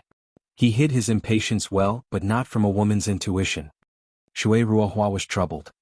Nodding, Shui Ruohua said, Junior sister is master's last disciple and is always taken care of. She is very well. Great. Zhuofan eased a breath, feeling a weight off his shoulders. If Chu Qingqing was having a bad time in Mystical Heaven Sect, he'd be feeling guilty. He finally calmed down. Handing over the herb, Zhuofan smiled. Thank you. This is for you. Shui Ruohua couldn't believe her eyes. He was serious about wanting only answers in exchange for the 9th grade herb. To say nothing about how common knowledge the information he asked was. He only wanted to know about her junior sister. Shui Ruohua asked, Who are you? What is your relation to junior sister Chu? That is not your concern, miss. You don't need to know about me and you'd best keep silent about our talk around her as well. The deal is done, so take the herb and go. Zhuofan shooed her, his expression flat. What's with him changing tunes so fast? He was so polite a second ago yet is so indifferent now. Just over some questions? Shui Ruohua was puzzled even as she got it right. Zhuofan got what he wanted and had shirked all pretenses. Han Sanshao laughed. What are you two whispering about over there? In the end, strength is all that matters. Who's going to stop me from getting what I want anyway? Shui Ruohua tensed up, her mood heavy. Right. They only got the herb because Han Sanshao never interfered. Now that he would, she could kiss the herb goodbye. But he'd have another thing coming if he thought she'd just hand it over. Everyone looked at each other in hesitation. Sighing, Zhuofan scratched his nose. one should know his limits and not jump all over the place without power.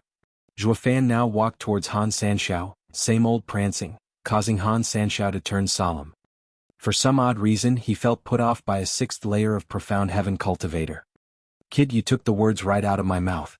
Without strength you'd better stop bouncing around. It's more apt in your case than theirs. Han Sanshao probed.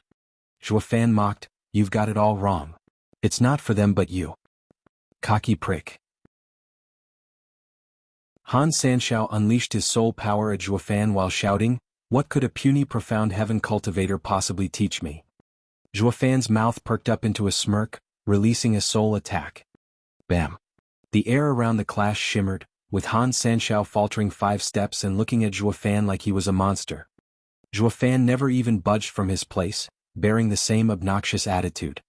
There's no way a mere profound heaven cultivator's soul is stronger than a 7th layer radiant stage expert like me. It makes no sense.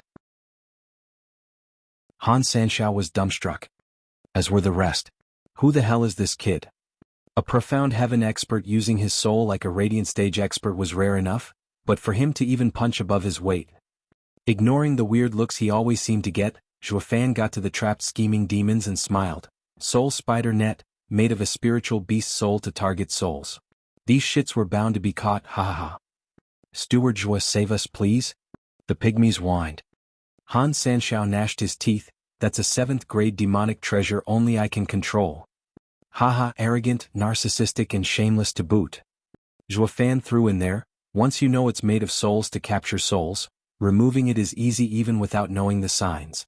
Zhuo Fan's fingertip released an azure flame. He flicked and the azure flame fell on the net. With a beastly cry, wails and crackling of fire, the net snapped apart. The 4 scheming demons cackled at their newfound freedom. Hi, ignorant little gnat, told you so. No one can match our Steward Zhuo. Violent demons skipped around. The other 3 joined the mockery. Han Sanshao was bug-eyed. His dear 7th grade demonic treasure had snapped like a twig. Not that he had any clue about Azure Flame's soul supremacy. As his demonic treasure was made from a beast soul, the flame had no trouble ruining it. Han Sanshao squinted, glaring at Zhuo Fan, damn brat, faking weakness. I underestimated you. But now I will show you my true power, what it means when they say that the world will always have someone better than you. Is that so? Zhuo Fan patronized, lifting his right arm as it glowed in a ghastly red. I have no interest in fighting you, but you better remember this and never step out of line. Zhuo Fan flicked his hand. A red light flashed in everyone's eyes, followed by a kaboom as the world shook. Rocks were flying, dust was picking up just like the end of days. As the earth swayed under their feet, the audience had to focus to stay steady yet failed miserably, collapsing in tears. What the hell? It was the unanimous thought, scrambling all over the place for cover. As the earth settled at long last and the dust cleared, the scene had their eyes pop out of their sockets, their frail hearts stuck in their throats. The tiny gorge they were in now sported a 1,000-meter-long scar. While the center was a black abyss and its edges worlds apart. Han Sanshao, on one side of the abyss, felt weak in the knees, looking at Zhuo Fan as if he was a monster. Where the hell did he come from? He's not human. He was lucky that Zhuo Fan didn't attack, or he'd be insta-killed. Recalling his previous taunt, Han Sanshao was seething with regret. He realized Zhuo Fan was talking about him when he spoke of not having strength. Yet he still challenged the guy, only to have a brush with death himself in the end. Zhuo Fan said flatly, yours truly is not Xia Weiyue's son. I am cocky enough because I am strong enough. Cross this line and your head will roll. Han Sanshao cried inside, panicking, you dare kill to Demon Soul Sect's young leader, inviting a sect war. Han Sanshao wanted to use his sect to threaten Zhuo Fan in a futile attempt to preserve a modicum of self-respect. But Zhuo Fan wasn't buying it. Dead men can't snitch. With Zhuo Fan's trademark evil smile back on his face, he scared the living daylights out of Han Sanshao. His meaning was crystal clear. If I wanted to kill you, you'd all be dead. How would you snitch to your sect, when a flick from me will have you all pulverized, with Demon Soul Sect none the wiser? Han Sanshao was soaked with sweat and he felt horror like no other. This is a demon among demons. Not showing off, just using simple words to plunge others into hell.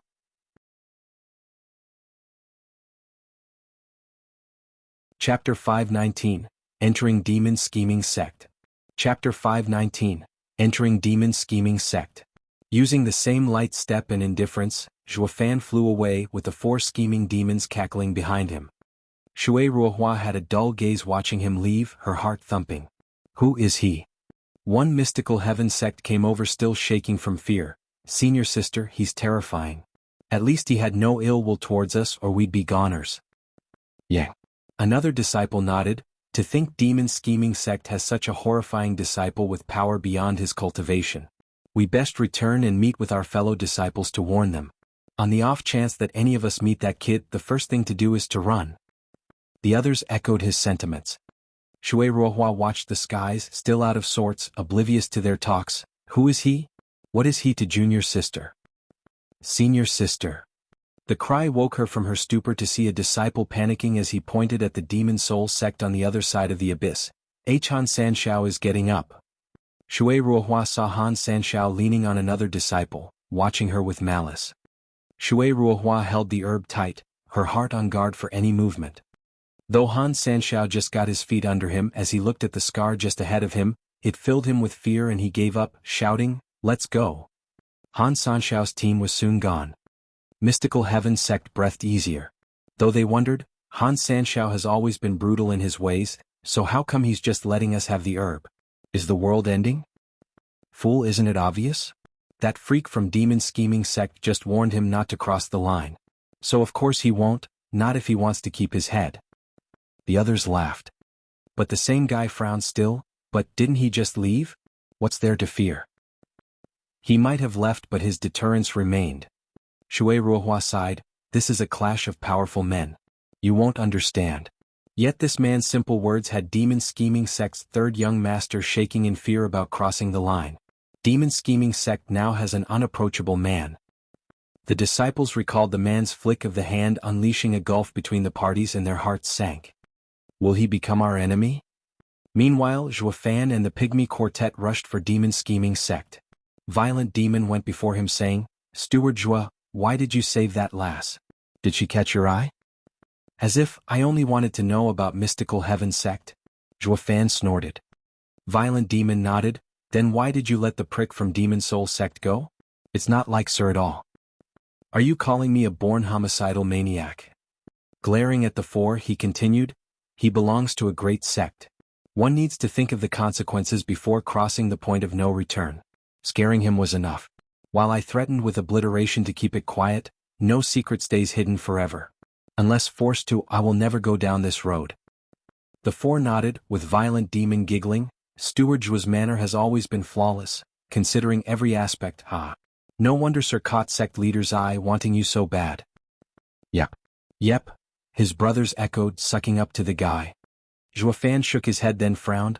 I just heard him say something about the middle 3 sects and lower 3 sections. What's that all about? What? The 4 choked, then sighed as their glee made way for sadness.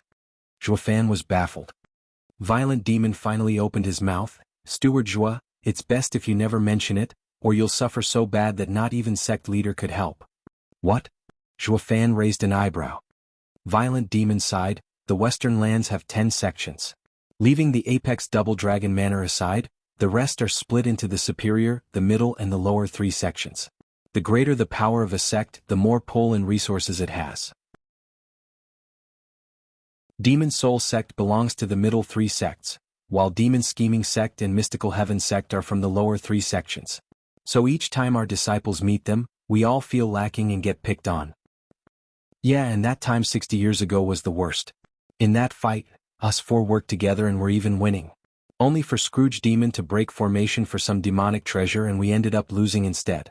That's why sect leader threw us in the Thunderswarm Mountain for all these years. It could have even been a century. Sly Demon turned to Scrooge Demon. Scrooge Demon glared and barked. Old Third, I thought we said we'd never bring this up. Why are you talking about it to pick a fight? Bam.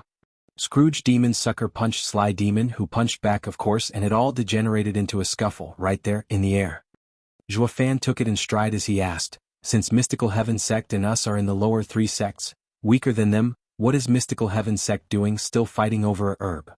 Steward Zhua, you don't know, but while we're not up to Demon Soul Sect's level, we are Tianyu's 3 guardian sects, all brothers.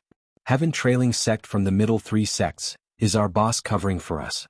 So as long as nothing grave happens, the Demon Soul sect wouldn't openly challenge us 2 sects either, or Heaven trailing sect will be bound to step in.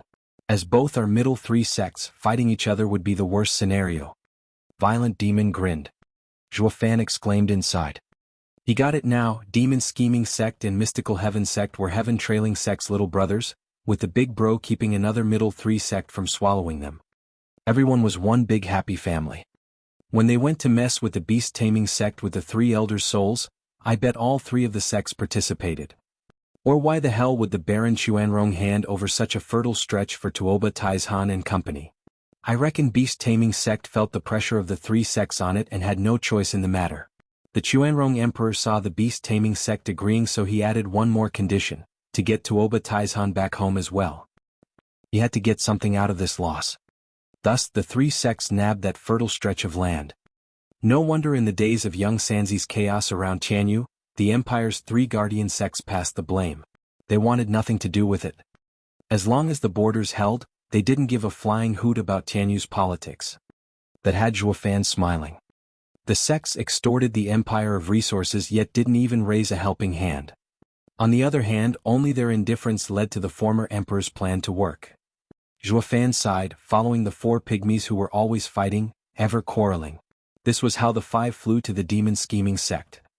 2 weeks later at dawn, 5 dots trailed the sky. Steward Zhuo, we're here. That's the entrance. Violent Demon pointed at some dark spot in the woods below. All Zhuofan saw was trees and more trees, oh, and some random beasts as well. It wasn't hard to understand why. Demon scheming sect was hiding behind a barrier. Whoosh. The 5 figures landed before the trees, with the pygmies making some signs. With fluctuations of space and the shouts of the 4, the space in front of them twisted. A mighty tall mountain appeared up ahead, with them at its foot. But this view rippled about like a pool of water. Zhuofan knew it to be the entrance and waltzed right in. He was now in a whole new world, with thick spiritual energy as much as 10 times thicker than outside. A secluded sect indeed, and the perfect place to cultivate, Zhuofan gasped. Then, a voice with an attitude slammed into their ears. Who dares to breach demon scheming sect entrance?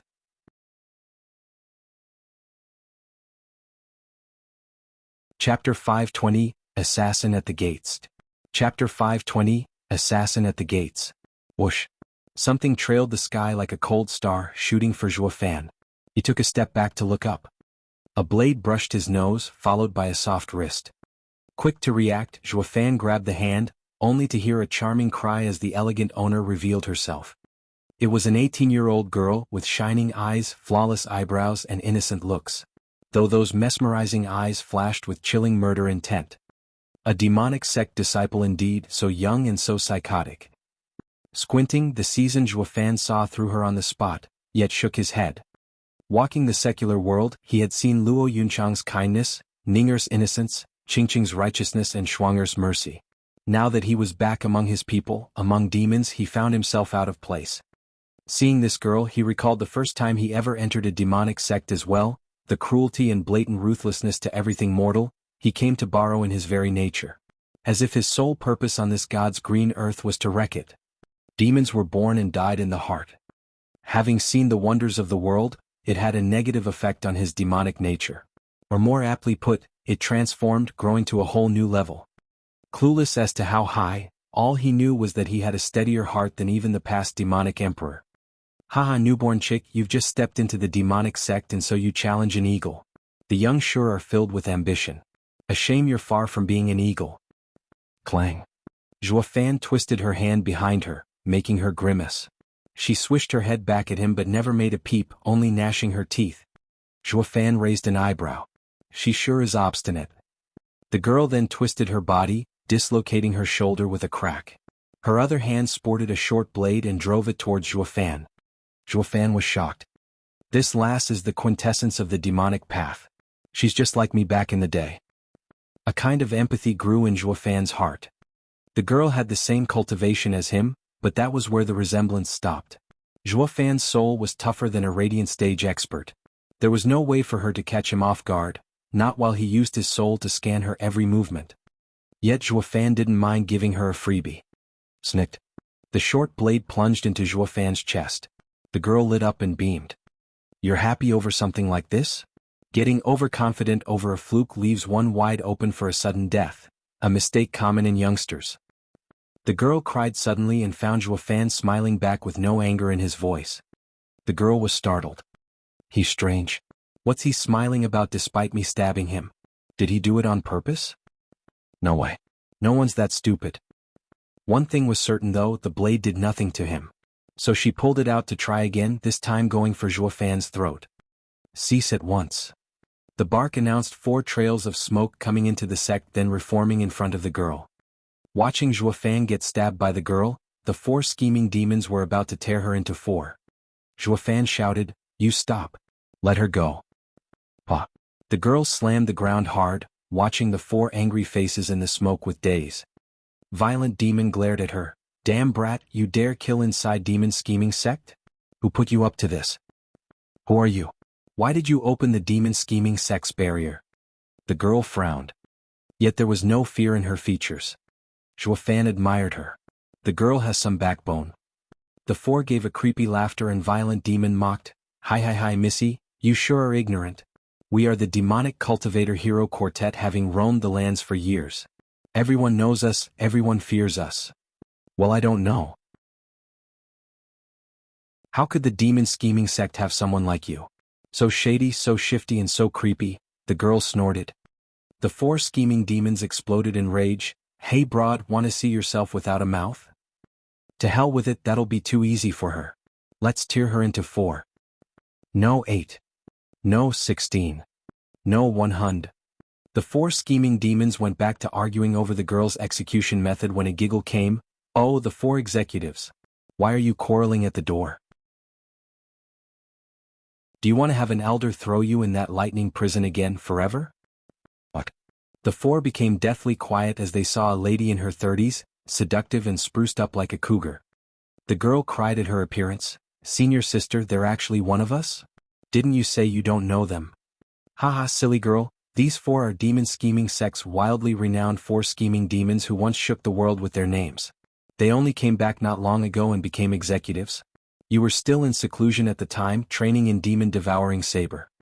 The lady interrupted with a giggle. The 4 scheming demons saw her buttering them up. They chuckled as well, sticking out their chins in immense pride. Zhuofan, though, grinned for a different reason. The girl grumbled, is demon scheming sect so empty to even have these weirdos become executives? Hey, I resent that. Think I won't tear you a new one? Violent demon snapped. Zhuofan patted his shoulder. Miss is just blunt, so let it go. Since I am new, why don't you introduce me to these lovely ladies? The 4 scheming demons jerked and watched Zhuofan with a quirky look. When did Steward Zhuo become so interested in women? Having no choice, they complied with a laugh.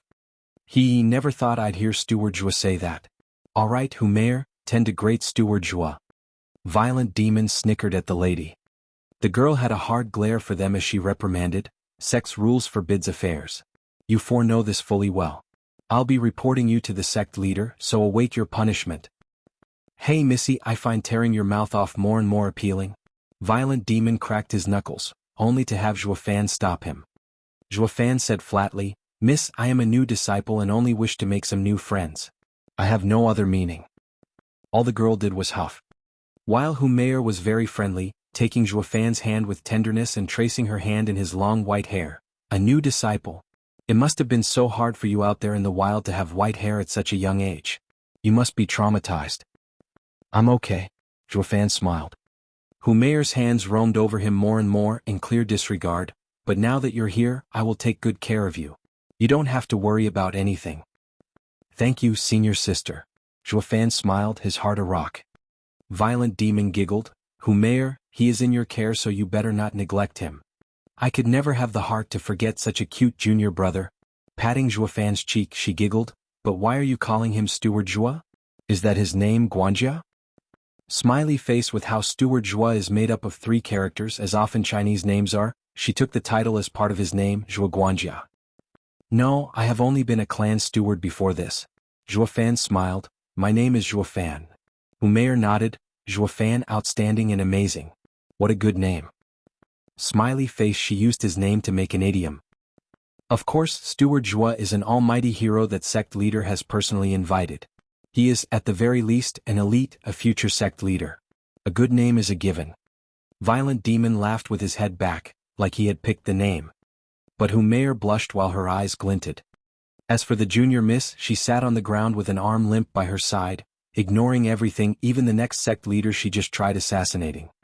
If Zhua Fan were to be Xia Weiyue's successor, her future was destined to be bleak.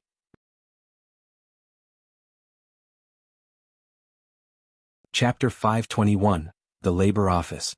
Chapter 521, The Labor Office. Mayor's eyes spun and she giggled while asking Violent Demon, executives don't tease. Inner disciples have to be in the radiant stage at the very least, to say nothing of elite disciples. While junior brother here. You're looking down on our Steward Zhua? Violent Demon laughed. Steward Zhua is so otherworldly that no common sense can describe him. The way I see it, even being an elite is a waste. He's better off working as executive from the start. No, that is beneath Steward Zhua's talents. He should be an elder. Sly Demon sucked up. Wimp Demon threw in his 2 cents. Elder won't do either, a venerable is more like it. What venerable? Just make Xia Weiyue retire and have him become sect leader already. The 4 scheming demons got rowdier and more obnoxious while Mayor's cheeks twitched. Something seriously wrong with their heads. She had long since heard of their illustrious infamy. I won't get anything about the kid out of these weirdos. Then again, with how they suck up to the kid and treat him with such respect, he must have deep ties in the sect. Mayor eyed the ever-cool Zhua Fan, unfazed by the 4's outrageous display. Like a well whose waters never ended. Miss, what might be your name? Zhua Fan turned to the girl. She only spared him a glance, then huffed. Haha, Mayor giggled. Junior brother Zhua, she is Yuer, an outer disciple with the same cultivation as you in the 6th layer of profound heaven stage. She will be your senior sister. It's best if you get along, haha. Yuer. Zhua Fan raised an eyebrow, then picked up the discarded short blade. The curved weapon was 4th grade demonic treasure, bearing the name of the moon and wielding a full moon blade. How fitting. Yuer just glared. Yet she was caught by surprise as Zhua Fan traced her neck with her weapon. Widening her eyes, Yuer could not dodge because of the heavy wound she had. Mayor was startled as well to learn that a new disciple would raise his hand at a fellow disciple. The 4 scheming demons snickered. They never tried stopping Steward Zhua's actions, not like they could. Besides, it wasn't like sect leader would cry over the death of some nobody outer disciple. He wouldn't have invited Zhua Fan just to lash out at him, no? The glinting blade reflected Yuer's panicked eyes. But her will never wavered, relentless even in the face of death. Whoosh! The blade stopped just shy of her skin. She still felt its sharp edge, being on the brink of death. Go. Yuer looked around nervously at Zhua Fan, her very first time looking him in the eye. What was revealed was a twisted and insidious smile. Letting go of the blade, Zhua Fan laughed. Last your sneaky attack had me frightened. Now I've returned the favor and we're even, ha. Steward Zhua, she has hurt you and yet you're letting her go with just a scare? Violent Demon glanced at the blood on Zhua Fan's chest. Zhua Fan shook his hand. I just got here and senior sister Yuer and I only exchanged greetings. You better not go snitching to sect leader either. Forget this ever happened. Yes, sir. The 4 scheming demons shrugged and cupped their hands. Mayor was even more startled. These 4 weren't just looking after the kid but are his lackeys. Is he some venerable's heir? Mayor sized Zhua Fan harder. Junior brother Zhua is mighty and grand just like father. When did you see my old man? Zhua Fan snickered inside, knowing fully well that she was playing with him. So he gave a vague answer. Senior sister Mayor is too kind. But since you mentioned father, I remember him telling me that the sect has a disciple called who is thoughtful and kind. He must have meant you, senior sister Mayor. He always said having senior sister Mayor tending to me is the utmost bliss. What? The 4 scheming demons looked at him oddly. When did he have a dad and why didn't we hear of him? And since he knows Mayor, is he perhaps in the sect? Mayor was stunned. He must have backing, but whose? While she wanted to dig further, Zhua Fan cut their meeting short with a bow. We should be going now to meet sect leader. Farewell. Here, senior sister Yuer. Zhua Fan handed her the curved blade and Yuer took it with a cold glare. Fan and the four pygmies left Humayer alone with her doubts. Yuer, go tend to your wounds. Senior sister has some matters to tend to. Humayer was gone the next second. Yuer nodded and sighed, putting on a hurtful look like a kicked puppy. While Fan and the four mini-demons passed by many great buildings. Violent Demon asked puzzled, Steward Zhua, you're just gonna let that girl go after hurting you? Or should we look for a chance to waste her? Ha, you'd better not. I just like the last character. Just like me back when I stepped on the demonic path, blunt like a birch stump. Fan snickered, as they say, the fool strikes while the wise talks.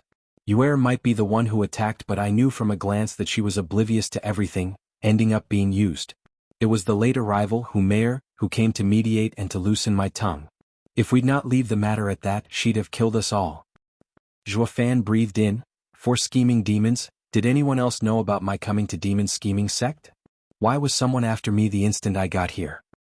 Well? The four scheming demons shook their heads and Violent Demon shrugged, that's normal.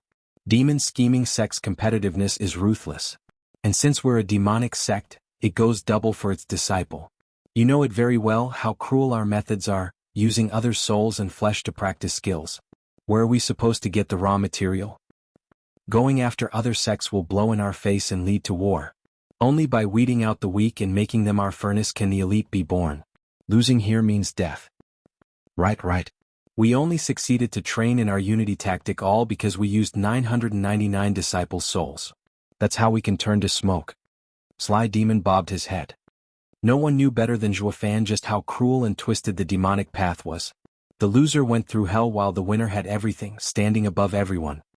Xia Weiyue must have leaked it on purpose to get the disciples' attention fixed on me. Humayer just now was sizing his potential, whether to take him out or not. A tough backing didn't absolve one of attacks, it only made the enemy more cautious when he acted. While having no one behind him at all would make anyone attack him on the spot, to nip him in the bud. Fan snickered. You'll have another thing coming if some hatchlings on the demonic path can trick me. Once yours truly becomes an elite disciple, you'll all fall in line. Is that the disciple sect leader recruited? Deep in the forest of a cloudy weathered peak, a figure scoffed at the five of them, sixth layer of profound heaven stage so average. Yet sect leader not only recruited him but even used a 9th grade pill? Humayer sighed from behind him with equal disdain, that fool is quite interesting. It was Yuer who stabbed him, yet he took the first step in putting the matter behind them. And from his tone, his father must be someone high up in the sect. Hi, he's just like a prodigal son, naive and innocent, unlike a demonic cultivator. Pulling strings to get in? Sect leader isn't that immoral. The man's eyes glinted, his smile cold, or maybe he has a nice talent to catch sect leader's attention. Oh, what about his fight with Yuer? Second senior brother, he is weak as a bug. He did break Yuer's arm, but she stabbed his chest. His win is marginal. That means his strength is nothing special, typical of a 6th layer of profound heaven cultivator. Second senior brother rubbed his chin, let's wait for the sect leader's decision. Making him an inner disciple with the sect leader's personal instructions will mean he has outstanding talent, and he is a threat to us. If he's put with the outer disciples, he must have plenty of connections. Sect leader and the venerable must have reached a secret agreement. Humayer broke into an enchanting smile, her eyes taunting. The little guy looked so pure, dumber than even Yuer. Sect leader has no time for his kind. The latter has a much higher probability. My thoughts exactly. Second senior brother had a wide grin, laughing along with Humayer. The five finally arrived at the sect's grand hall, where sect leader along with venerables and elders were present. Violent Demon eyed the closed doors with a smile.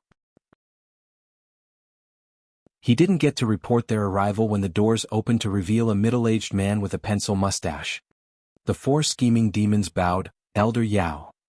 And he nodded and turned to Fan. Are you the new disciple, Fan? I am. Fan gave a respectful reply. By the order of the sect leader, Fan is to enter the labor office. He will be a laborer disciple. Take him away. Elder Yao left them speechless.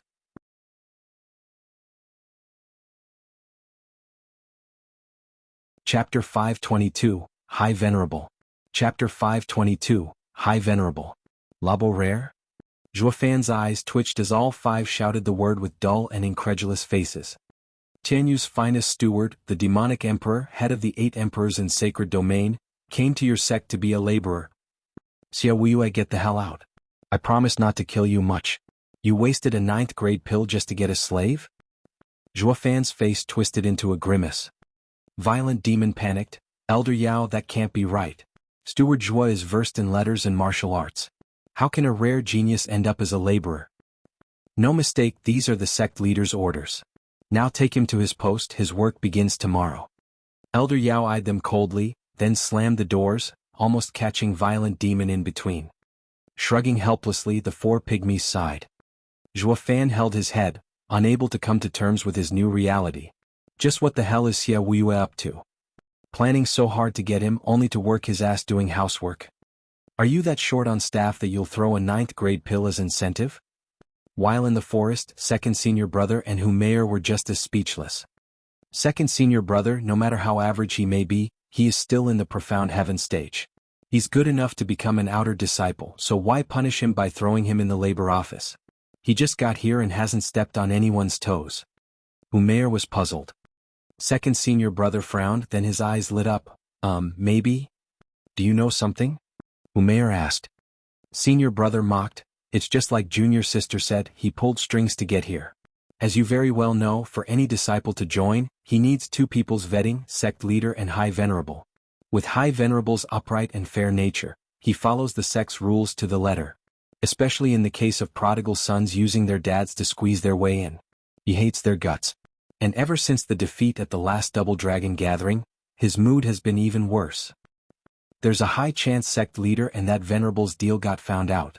So they reached a new agreement. The kid can enter, but not as an elite and cannot participate in the Double Dragon gathering.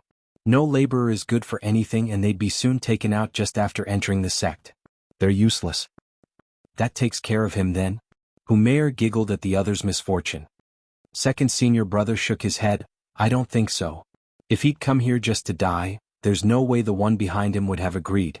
I reckon it was all to give him time to grow in power and become an elder or venerable the sect needs, and he'll get all the resources he wants. While anyone from the labor office can't become an elite disciple, there's nothing to say being an elder or venerable isn't possible. For this reason High Venerable butted in, to stop wastrels from dragging back the elites and to avoid a single dominant clan to form inside the sect. Humayer nodded in understanding, then batted her big charming eyes. Should we keep an eye on him for longer? What for? Haha, since his chance to become elite is shot and he can't join the Double Dragon gathering, he's no threat to us. Just let him be, waiting in the labor office for the time his backer makes him an elder. Second senior brother left in joy having one roadblock cleared. Humayer gave Zhuo Fan one last look, but sneered before following the second senior brother. They had no interest in some wastrel whose only redeeming quality was some backer. They only had disdain for him. If it weren't for this, they might have risen to be in the middle 3 sects in the last Double Dragon gathering. Outside the hall, Zhuo Fan and the pygmy sat on the stairs, like an adult reprimanding 4 naughty children while enjoying some fresh air. Sigh, Zhuo Fan entered a thinker pose. The 4 demons copied him. Sigh. For scheming demons, give it to me straight. What's a laborer in the sect? Not high. Probably. Zhuo Fan raised an eyebrow, gnashing his teeth. Violent Demon began. Labor office is the sect jail for unredeemable criminals. Once you go in, you'll never get out. No matter what trouble we used to make, the most was that we got sent to Thunderswarm Mountain. It is a disciple's grave. The disciples who failed the entrance test end up here, getting no resources and wasting their lives away until they die of old age. Someone yearning for power always appears now and then, and through grueling dedication to cultivate, they would become elders upon reaching Radiant Stage as a reward for their willpower. With Steward joining them, you'd have no trouble becoming an elder on account of your talents. Wimp Demon consoled. He only earned a cuff from Violent Demon. You moron, Steward Zhuo is to be a sect leader, not some executive like us. That's a waste of talent. The other 3 didn't join the fight and actually nodded. For the first time ever, Wimp Demon had no resentment, giving Zhuo Fan looks of pity. To him, Zhuo Fan was a true cultivator of the demonic way. It was then that the faint crack in the open doors of the hall shut tight. The insides were lavish and opulent, with braziers raging bright light over the wealth in 2 neat rows. In the center sat the imposing Xia Wuye on an exquisite jade throne, looking down on the hall. Elder Yao came in with a bow. "Sect leader, I have sent the kid to the labor office as you ordered." "Good. You may leave." "Yes, sir." Elder Yao bowed as he walked backward. As the hall became empty, Xia Wuye turned to the seat next to him, who had a just as grand person seated on it. "High Venerable, are you satisfied? Such a talent thrown into labor. Humph, now all our hopes to win in the next Double Dragon gathering are crushed." Sect leader cares much about him, but I find it hard to second that emotion and would rather watch him from the shadows. Just what kind of junior could get Sir Sect leader to use even a 9th grade pill to draw him into the sect? With a hum, the large seat sported a figure in gray clothes. Xia Wuye sighed. "Those wastrels must have given you quite the scare, High Venerable, for you to go against even my candidate for Double Dragon gathering. But you are wrong, I am just like you, aspiring for the Double Dragon gathering and would let no one stop me in achieving it. I want to become the greatest sect leader the demon scheming sect has ever seen." As his eyes flashed, Xia Wuye's mighty aura exploded. High Venerable nodded. "Wuye, you've been to the last Double Dragon gathering and know of our humiliating defeat. I've never doubted your conviction to win, but to let a kid not even in the Radiant stage become an elite disciple is something I can't do." It's fine. The kid is no mere shining gemstone and you'll see it in time. He has every right to be the pillar holding us all in the Double Dragon gathering." Laughing, Xia Wuye walked away from his throne. High Venerable watched him go with a mutter. No one has ever garnered such praise from Wuye. Is the kid that amazing? Impermanence 5, what do you think? 5 elderly figures appeared around High Venerable. "When the kid used the sending jade to request for help, Wuye wanted to send someone else, but I vouched for you. Also, I could have you check him out if he's worthy to be an elite." "Well?" High Venerable asked. Elder Shi replied, "High Venerable, we did lend Luo clan our aid, and even with the short time around the kid we did manage to pick up on his sharp mind and wisdom, just like our sect leader. He has a vaulting ambition, and is the sole decisive figure. He is manipulative to an extent even the sect leader can't be." "Oh, so he's a tough one?" High Venerable nodded. "Here I thought he was soft and can't hold his own. That makes Wuye's evaluation trustworthy. When we captured beast-taming sect's elders, one of them had no body. After a summary questioning we found out that his vessel got destroyed by that kid." Elder Shi continued. High Venerable cried out, "What? Is he not a profound heaven cultivator? How did he destroy an ethereal stage expert's body?" Haha, those 3 experts were so dumb that they fell for his every trick. But for a kid to have 3 experts dance in his palm, with one getting heavily injured, now that's talent. Elder Shi smiled. High Venerable pondered. Elder Shi resumed, "Does Sir remember those 4 scheming demons, the twerps?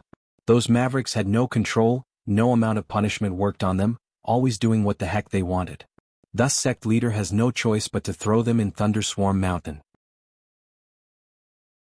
Yet now they've shown up with smoother edges, especially around Zhuo Fan. The thought of going against his orders never crossed their minds and they even stood up for him." Elder Yin noticed that the kid has the charm of a ruler, drawing people towards him. He may be the person Sir has been searching for. Shuddering, High Venerable eyed the 5 as they nodded. His eyes glinted. "Perhaps I ought to test the kid, ha.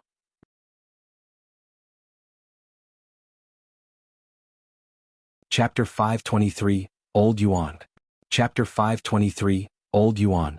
Evening, a time when the crimson sun bids goodbye to the 5 lonely figures shuffling down the path. Zhuo Fan walked at a snail's pace on the weeded path, as if he was going on a road of no return, dragging it out as excruciatingly long as possible. Yet it only delayed the inevitably cruel fate destiny had for him. "Steward Zhuo, here is the labor office." Violent Demon lifted a weary finger at the shoddy and small building. Zhuo Fan was stunned at the sight. It was worthy of its name, a dump just like his house in the slums of Drifting Flower City. The only saving grace in that case was that his stay was temporary. While now he had no frickin' clue how to leave this shithole. "Xia Wuye, you haven't seen the last of me. You think it's funny using a 9th grade pill just to get me thrown in this thing?" Zhuo Fan spat. The 4 scheming demons shrugged. Violent Demon shouted, "Whoever is in there, get out now." I'm coming, a panicky voice replied, followed by an old man in ragged clothes and white beard running over. He bowed and flattered Violent Demon. "Ha, elders, what can I do for you? Zhuofan's gang looked with disdain at the fifth-layer bone-tempering elder. So old yet only in the bone-tempering stage. Such a poor talent this secular world has. That's why he's here and this is where he'll meet his end. The five shook their heads. The old man ignored their blatant disdain and wore a wide smile. Hey old-timer, where are the rest of you? Don't tell me you're the only one here. Violent Demon finally found a chance to be high and mighty. Though the high part was questionable, the mighty part more than made up for it. The old guy bowed, giving a humble reply, Elder, they're all out working. Watering the herb garden, sweeping and cleaning. Are you the one in charge here? Violent Demon continued. The old man beamed a yellow smile. I am Yuan Xingong, the one taking care of this place and already 100 years old. A bone-tempering cultivator got to 100 in this place? Zhuofan eyed the old-timer. The four pygmies said the labor office was the sex dump used as consumables in others' training. The old-timer must have had some luck to reach 100 in this hellhole. The old man noticed his doubt and spoke softly, Young master, surviving the labor office is a bit tricky. Either work hard to be an elder or lay lower like a pygmy. That's me, Tiny. To be taken away for practice, one must first have some value. I've suppressed my cultivation and look utterly worthless to everyone, thus reaching old age. I must admit I am the oldest one here, so I ended up looking after the place. Like the old adage, the tallest tree gets the wind. So this guy kept himself too plain, the king of nobodies. Zhuofan sighed, if it were me, knowing I'd one day end up under someone's knife, I'd just fight my way out. Why wait here for death? Young master, that is such a simple way of thinking. The disciples in the labor office all have low cultivation and don't know how to open the barrier. How can we get out? The old man sighed, the world is cruel and everyone is its fodder. A man's fate has always been to struggle against death since birth. And the only thing that can change this is one's skill. By escaping the depths of misery, one would finally attain strength. Zhuofan eyed the old-timer in surprise. To think an old bone-tempering cultivator would have such a deep insight into the world's nature. The old man returned to his servile manner with a smile. Elders, where are my manners? How may I address you? We will be here together after all. Hee old-timer, perk your ears. We are the graceful and magnificent demonic cultivator hero quartet of the demon scheming sect, the four scheming demons. Violent Demon grinned, his nose way up high. The old man cried, executives, forgive my lack of manners. May I ask what sirs are doing here? Who's the blind fool that forgot to sweep? That's not it. We don't even know our home's cleaner, hee. Violent Demon waved and his brothers laughed, pointing at Zhuofan. We came here because Steward Zhua has irked the sect leader for some odd reason, getting demoted to the labor office. It's fine though, since this'll be just a short stop. Take good care of him or you'll be liable. Elders, I'd never neglect young Master Zhua. Moreover, then he glanced at Zhuofan, with his profound heaven cultivation, there's nothing I can do to him. Only, labor office does have some unruly young masters. What unruly? Just use our title. Violent Demon snorted and barked, causing the old man to shy away. Zhuofan figured out more as he said, is your title that well known to quell anyone? In this dump, everything will rest on me in the end. What? The four exchanged a glance and laughed. Steward Zhua is right. With your skills you don't need our care. Then sir, have a nice stay while we'll be making inquiries as to how this happened in the first place. We will get you out. Violent Demon nodded, his gaze firm. The other three echoed him. The old man watched it all with a glint in his eyes.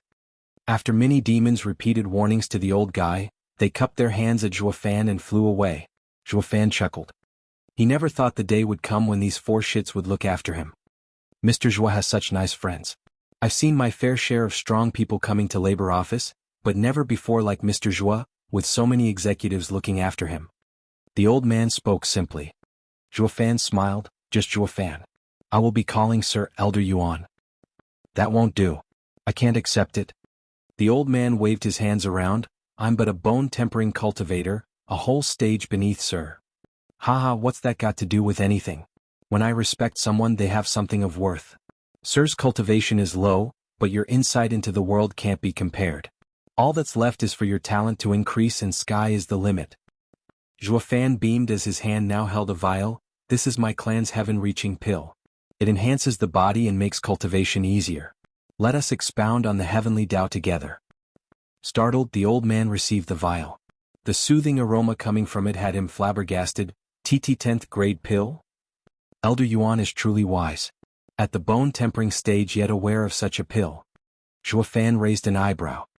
Gulping and struggling to regain calm, Yuan Xinggang gave a dry laugh. In my days as a laborer, I helped an alchemist around and had the fortune to witness a 10th grade pill. I never imagined I'd be seeing one again. Mr. Zhuo, this is our first time meeting, yet I feel ashamed accepting such a lavish gift. Ha, it's fine. There's plenty of it where that came from. Zhuo Fan shrugged.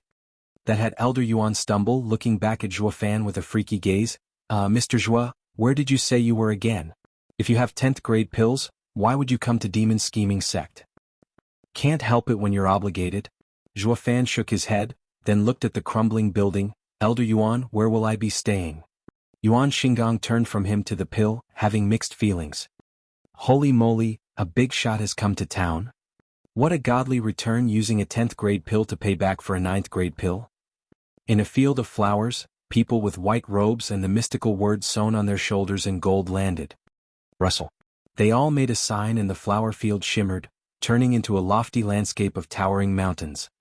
One pale woman, with blood on her lips, stepped forward in silence. Her arrival had people shouting, "Someone help, senior sister Shui is hurt."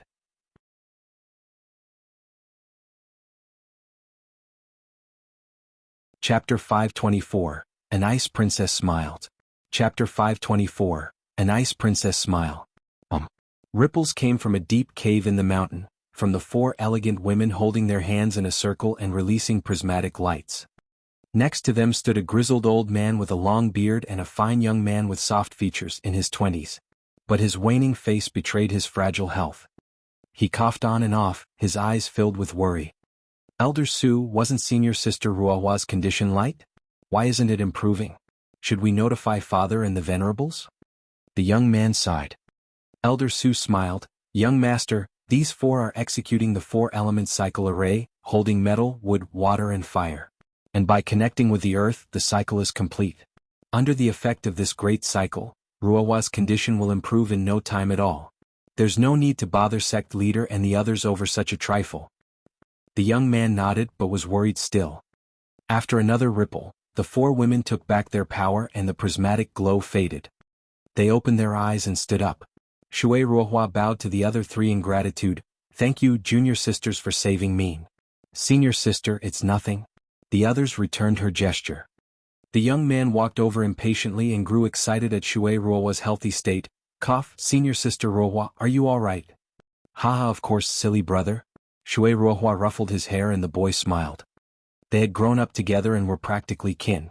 Despite the difference in status, he still treated her like family. Just then, an icy tone echoed, Senior sister, since you're all right, I'll return to my training. The woman in white caught their attention, possessing a blinding beauty but an icy character. No other than Chu Qingqing. The young man stared at Chu Qingqing's delicate face, then shied away. When he finally mustered his courage, he said, Junior sister Qingqing, isn't it dull having cultivated day in day out since the moment you came to Mystical Heaven sect? You've finally taken a walk outside, yet you want to return already? Young Master Xiaoyu, practice makes perfect and cultivation requires dedication. The only reason I'm in Mystical Heaven sect is to cultivate. If not for senior sister Ruohua's wounds needing the 4-element cycle array, I would never have walked outside. Chu Qingqing's icy tone came. The others shook their heads. Junior sister Qingqing has always been a frozen blade, cold inside and out. The young man sighed. I've seen beauties all my life, yet the only one to have touched my heart is this ice princess. Besides being so uninterested in others, she also keeps everyone at a distance. Xian Xiaoyu had a bitter smile, his wan face turning whiter. Shui Ruohua knew his thinking fully well and shook her head. Not just anyone can thaw the frozen heart of an ice princess. Junior sister Chu, please wait. Shui Ruohua called out to her before she left. Chu Qingqing turned around in puzzlement. Shui Ruohua said, as I was in danger while getting the herb, I met someone. He seemed to have a connection with you, so I hope junior sister can attest. With me? Frowning, Chu Qingqing looked even more skeptical. Didn't third young Master Han hurt you? What does he have to do with me? Elder Su was also curious. Ruohua, the disciple said Demon Soul Sect's third young Master Han hurt you. Qingqing and they have no relationship, so why would you ask this? Elder, allow me to explain. Third young Master Han did hurt me, but Shui Ruohua gave Chu Qingqing a long look. The one to save me was from the demon scheming sect. What? They all looked at her in shocked silence.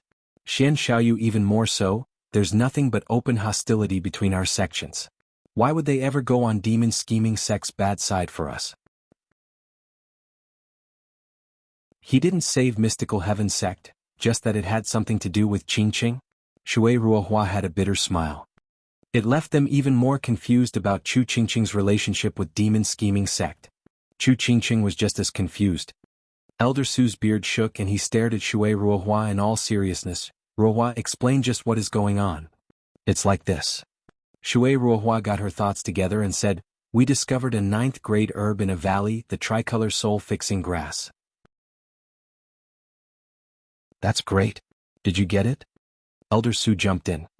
Shui Ruohua rolled her eyes and revealed the herb in a flash of white. Of course. I'd go through hell if it means I can heal Brother Xiaoyu. Sister Ruohua, thank you. Cough. Xian Xiaoyu had a coughing fit as he thanked her. Elder Su was overjoyed. Go on, ha. We couldn't get a hold of it actually because Demon Soul Sect came for it as well. Shui Ruohua explained, Demon Soul Sect's third young Master Han was strong, and I ended up badly hurt after one move. Third young Master Han is despicable to not even spare women. The next time we sisters meet him, we'll give him a lesson in manners with the 4-element cycle array. One pretty lady in red robes snorted. Shui Ruohua glanced over but smiled and wiggled her cute button nose. Third young Master Han isn't just anybody. Don't underestimate him. But even a young master from the middle 3 sects had met his nemesis this time. All turned quiet, even the fiery lady hanging on Shui Ruohua's every word. When I was on the brink of death, a man showed up. He merely flicked his hand and scarred the land in 2 halves, forcing third young Master Han to never overstep that line. Even as the man left, third young Master Han never crossed it. Shui Ruohua's heart thrummed as well, recalling that scene. He is the one who gave me the herb, a man from demon scheming sect. SSS. Everyone gasped and looked shocked. Why would demon scheming sect help them without rhyme or reason? The lady in red blinked her big putty eyes, her smile naughty. Senior Sister Ruohua, did he fancy you and wanted some dual cultivation? You mustn't fall for it, demonic cultivators are vile and insidious. Shui Ruohua winced, then shook her head even as she felt let down for some reason. He gave me the herb with one condition. His target wasn't me but... Shui Ruohua looked at Chu Qingqing. He asked 2 questions about junior sister Chu Qingqing, then gave me the herb. Which 2? Chu Qingqing asked eagerly. If you're in Mystical Heaven sect and if you're doing well, Shui Ruohua replied. Chu Qingqing asked again even more eager, what's his name? I don't know, he asked me to forget all about it. But those 4 radiant stage pygmies called him Steward Zhua. It's really him? Chu Qingqing shook with pure joy.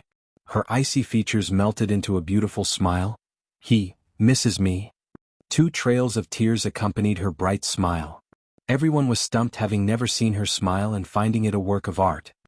They also never expected her beauty to be so radiant. An unsmiling Chu Qingqing was already a worldly beauty, yet now she was divine. Just who is he to make junior sister Qingqing so overjoyed just from hearing his name? Balling his fist, Xian Xiaoyu's eyes glinted with envy. Shui Ruohua shook her head, but Zhuo Fan's courteous manner made her smile. He is a demon who is able to worm his way into your heart. That you're tuning in to the Han Li's Wuxia Adventures YouTube channel. We're so grateful for your support, and don't forget to subscribe to join us on this incredible journey through captivating stories. Your generosity through donations truly makes a world of difference, as it's the primary source of revenue that allows me to expand and enhance this channel for you. Thank you from the bottom of my heart for being a part of this adventure.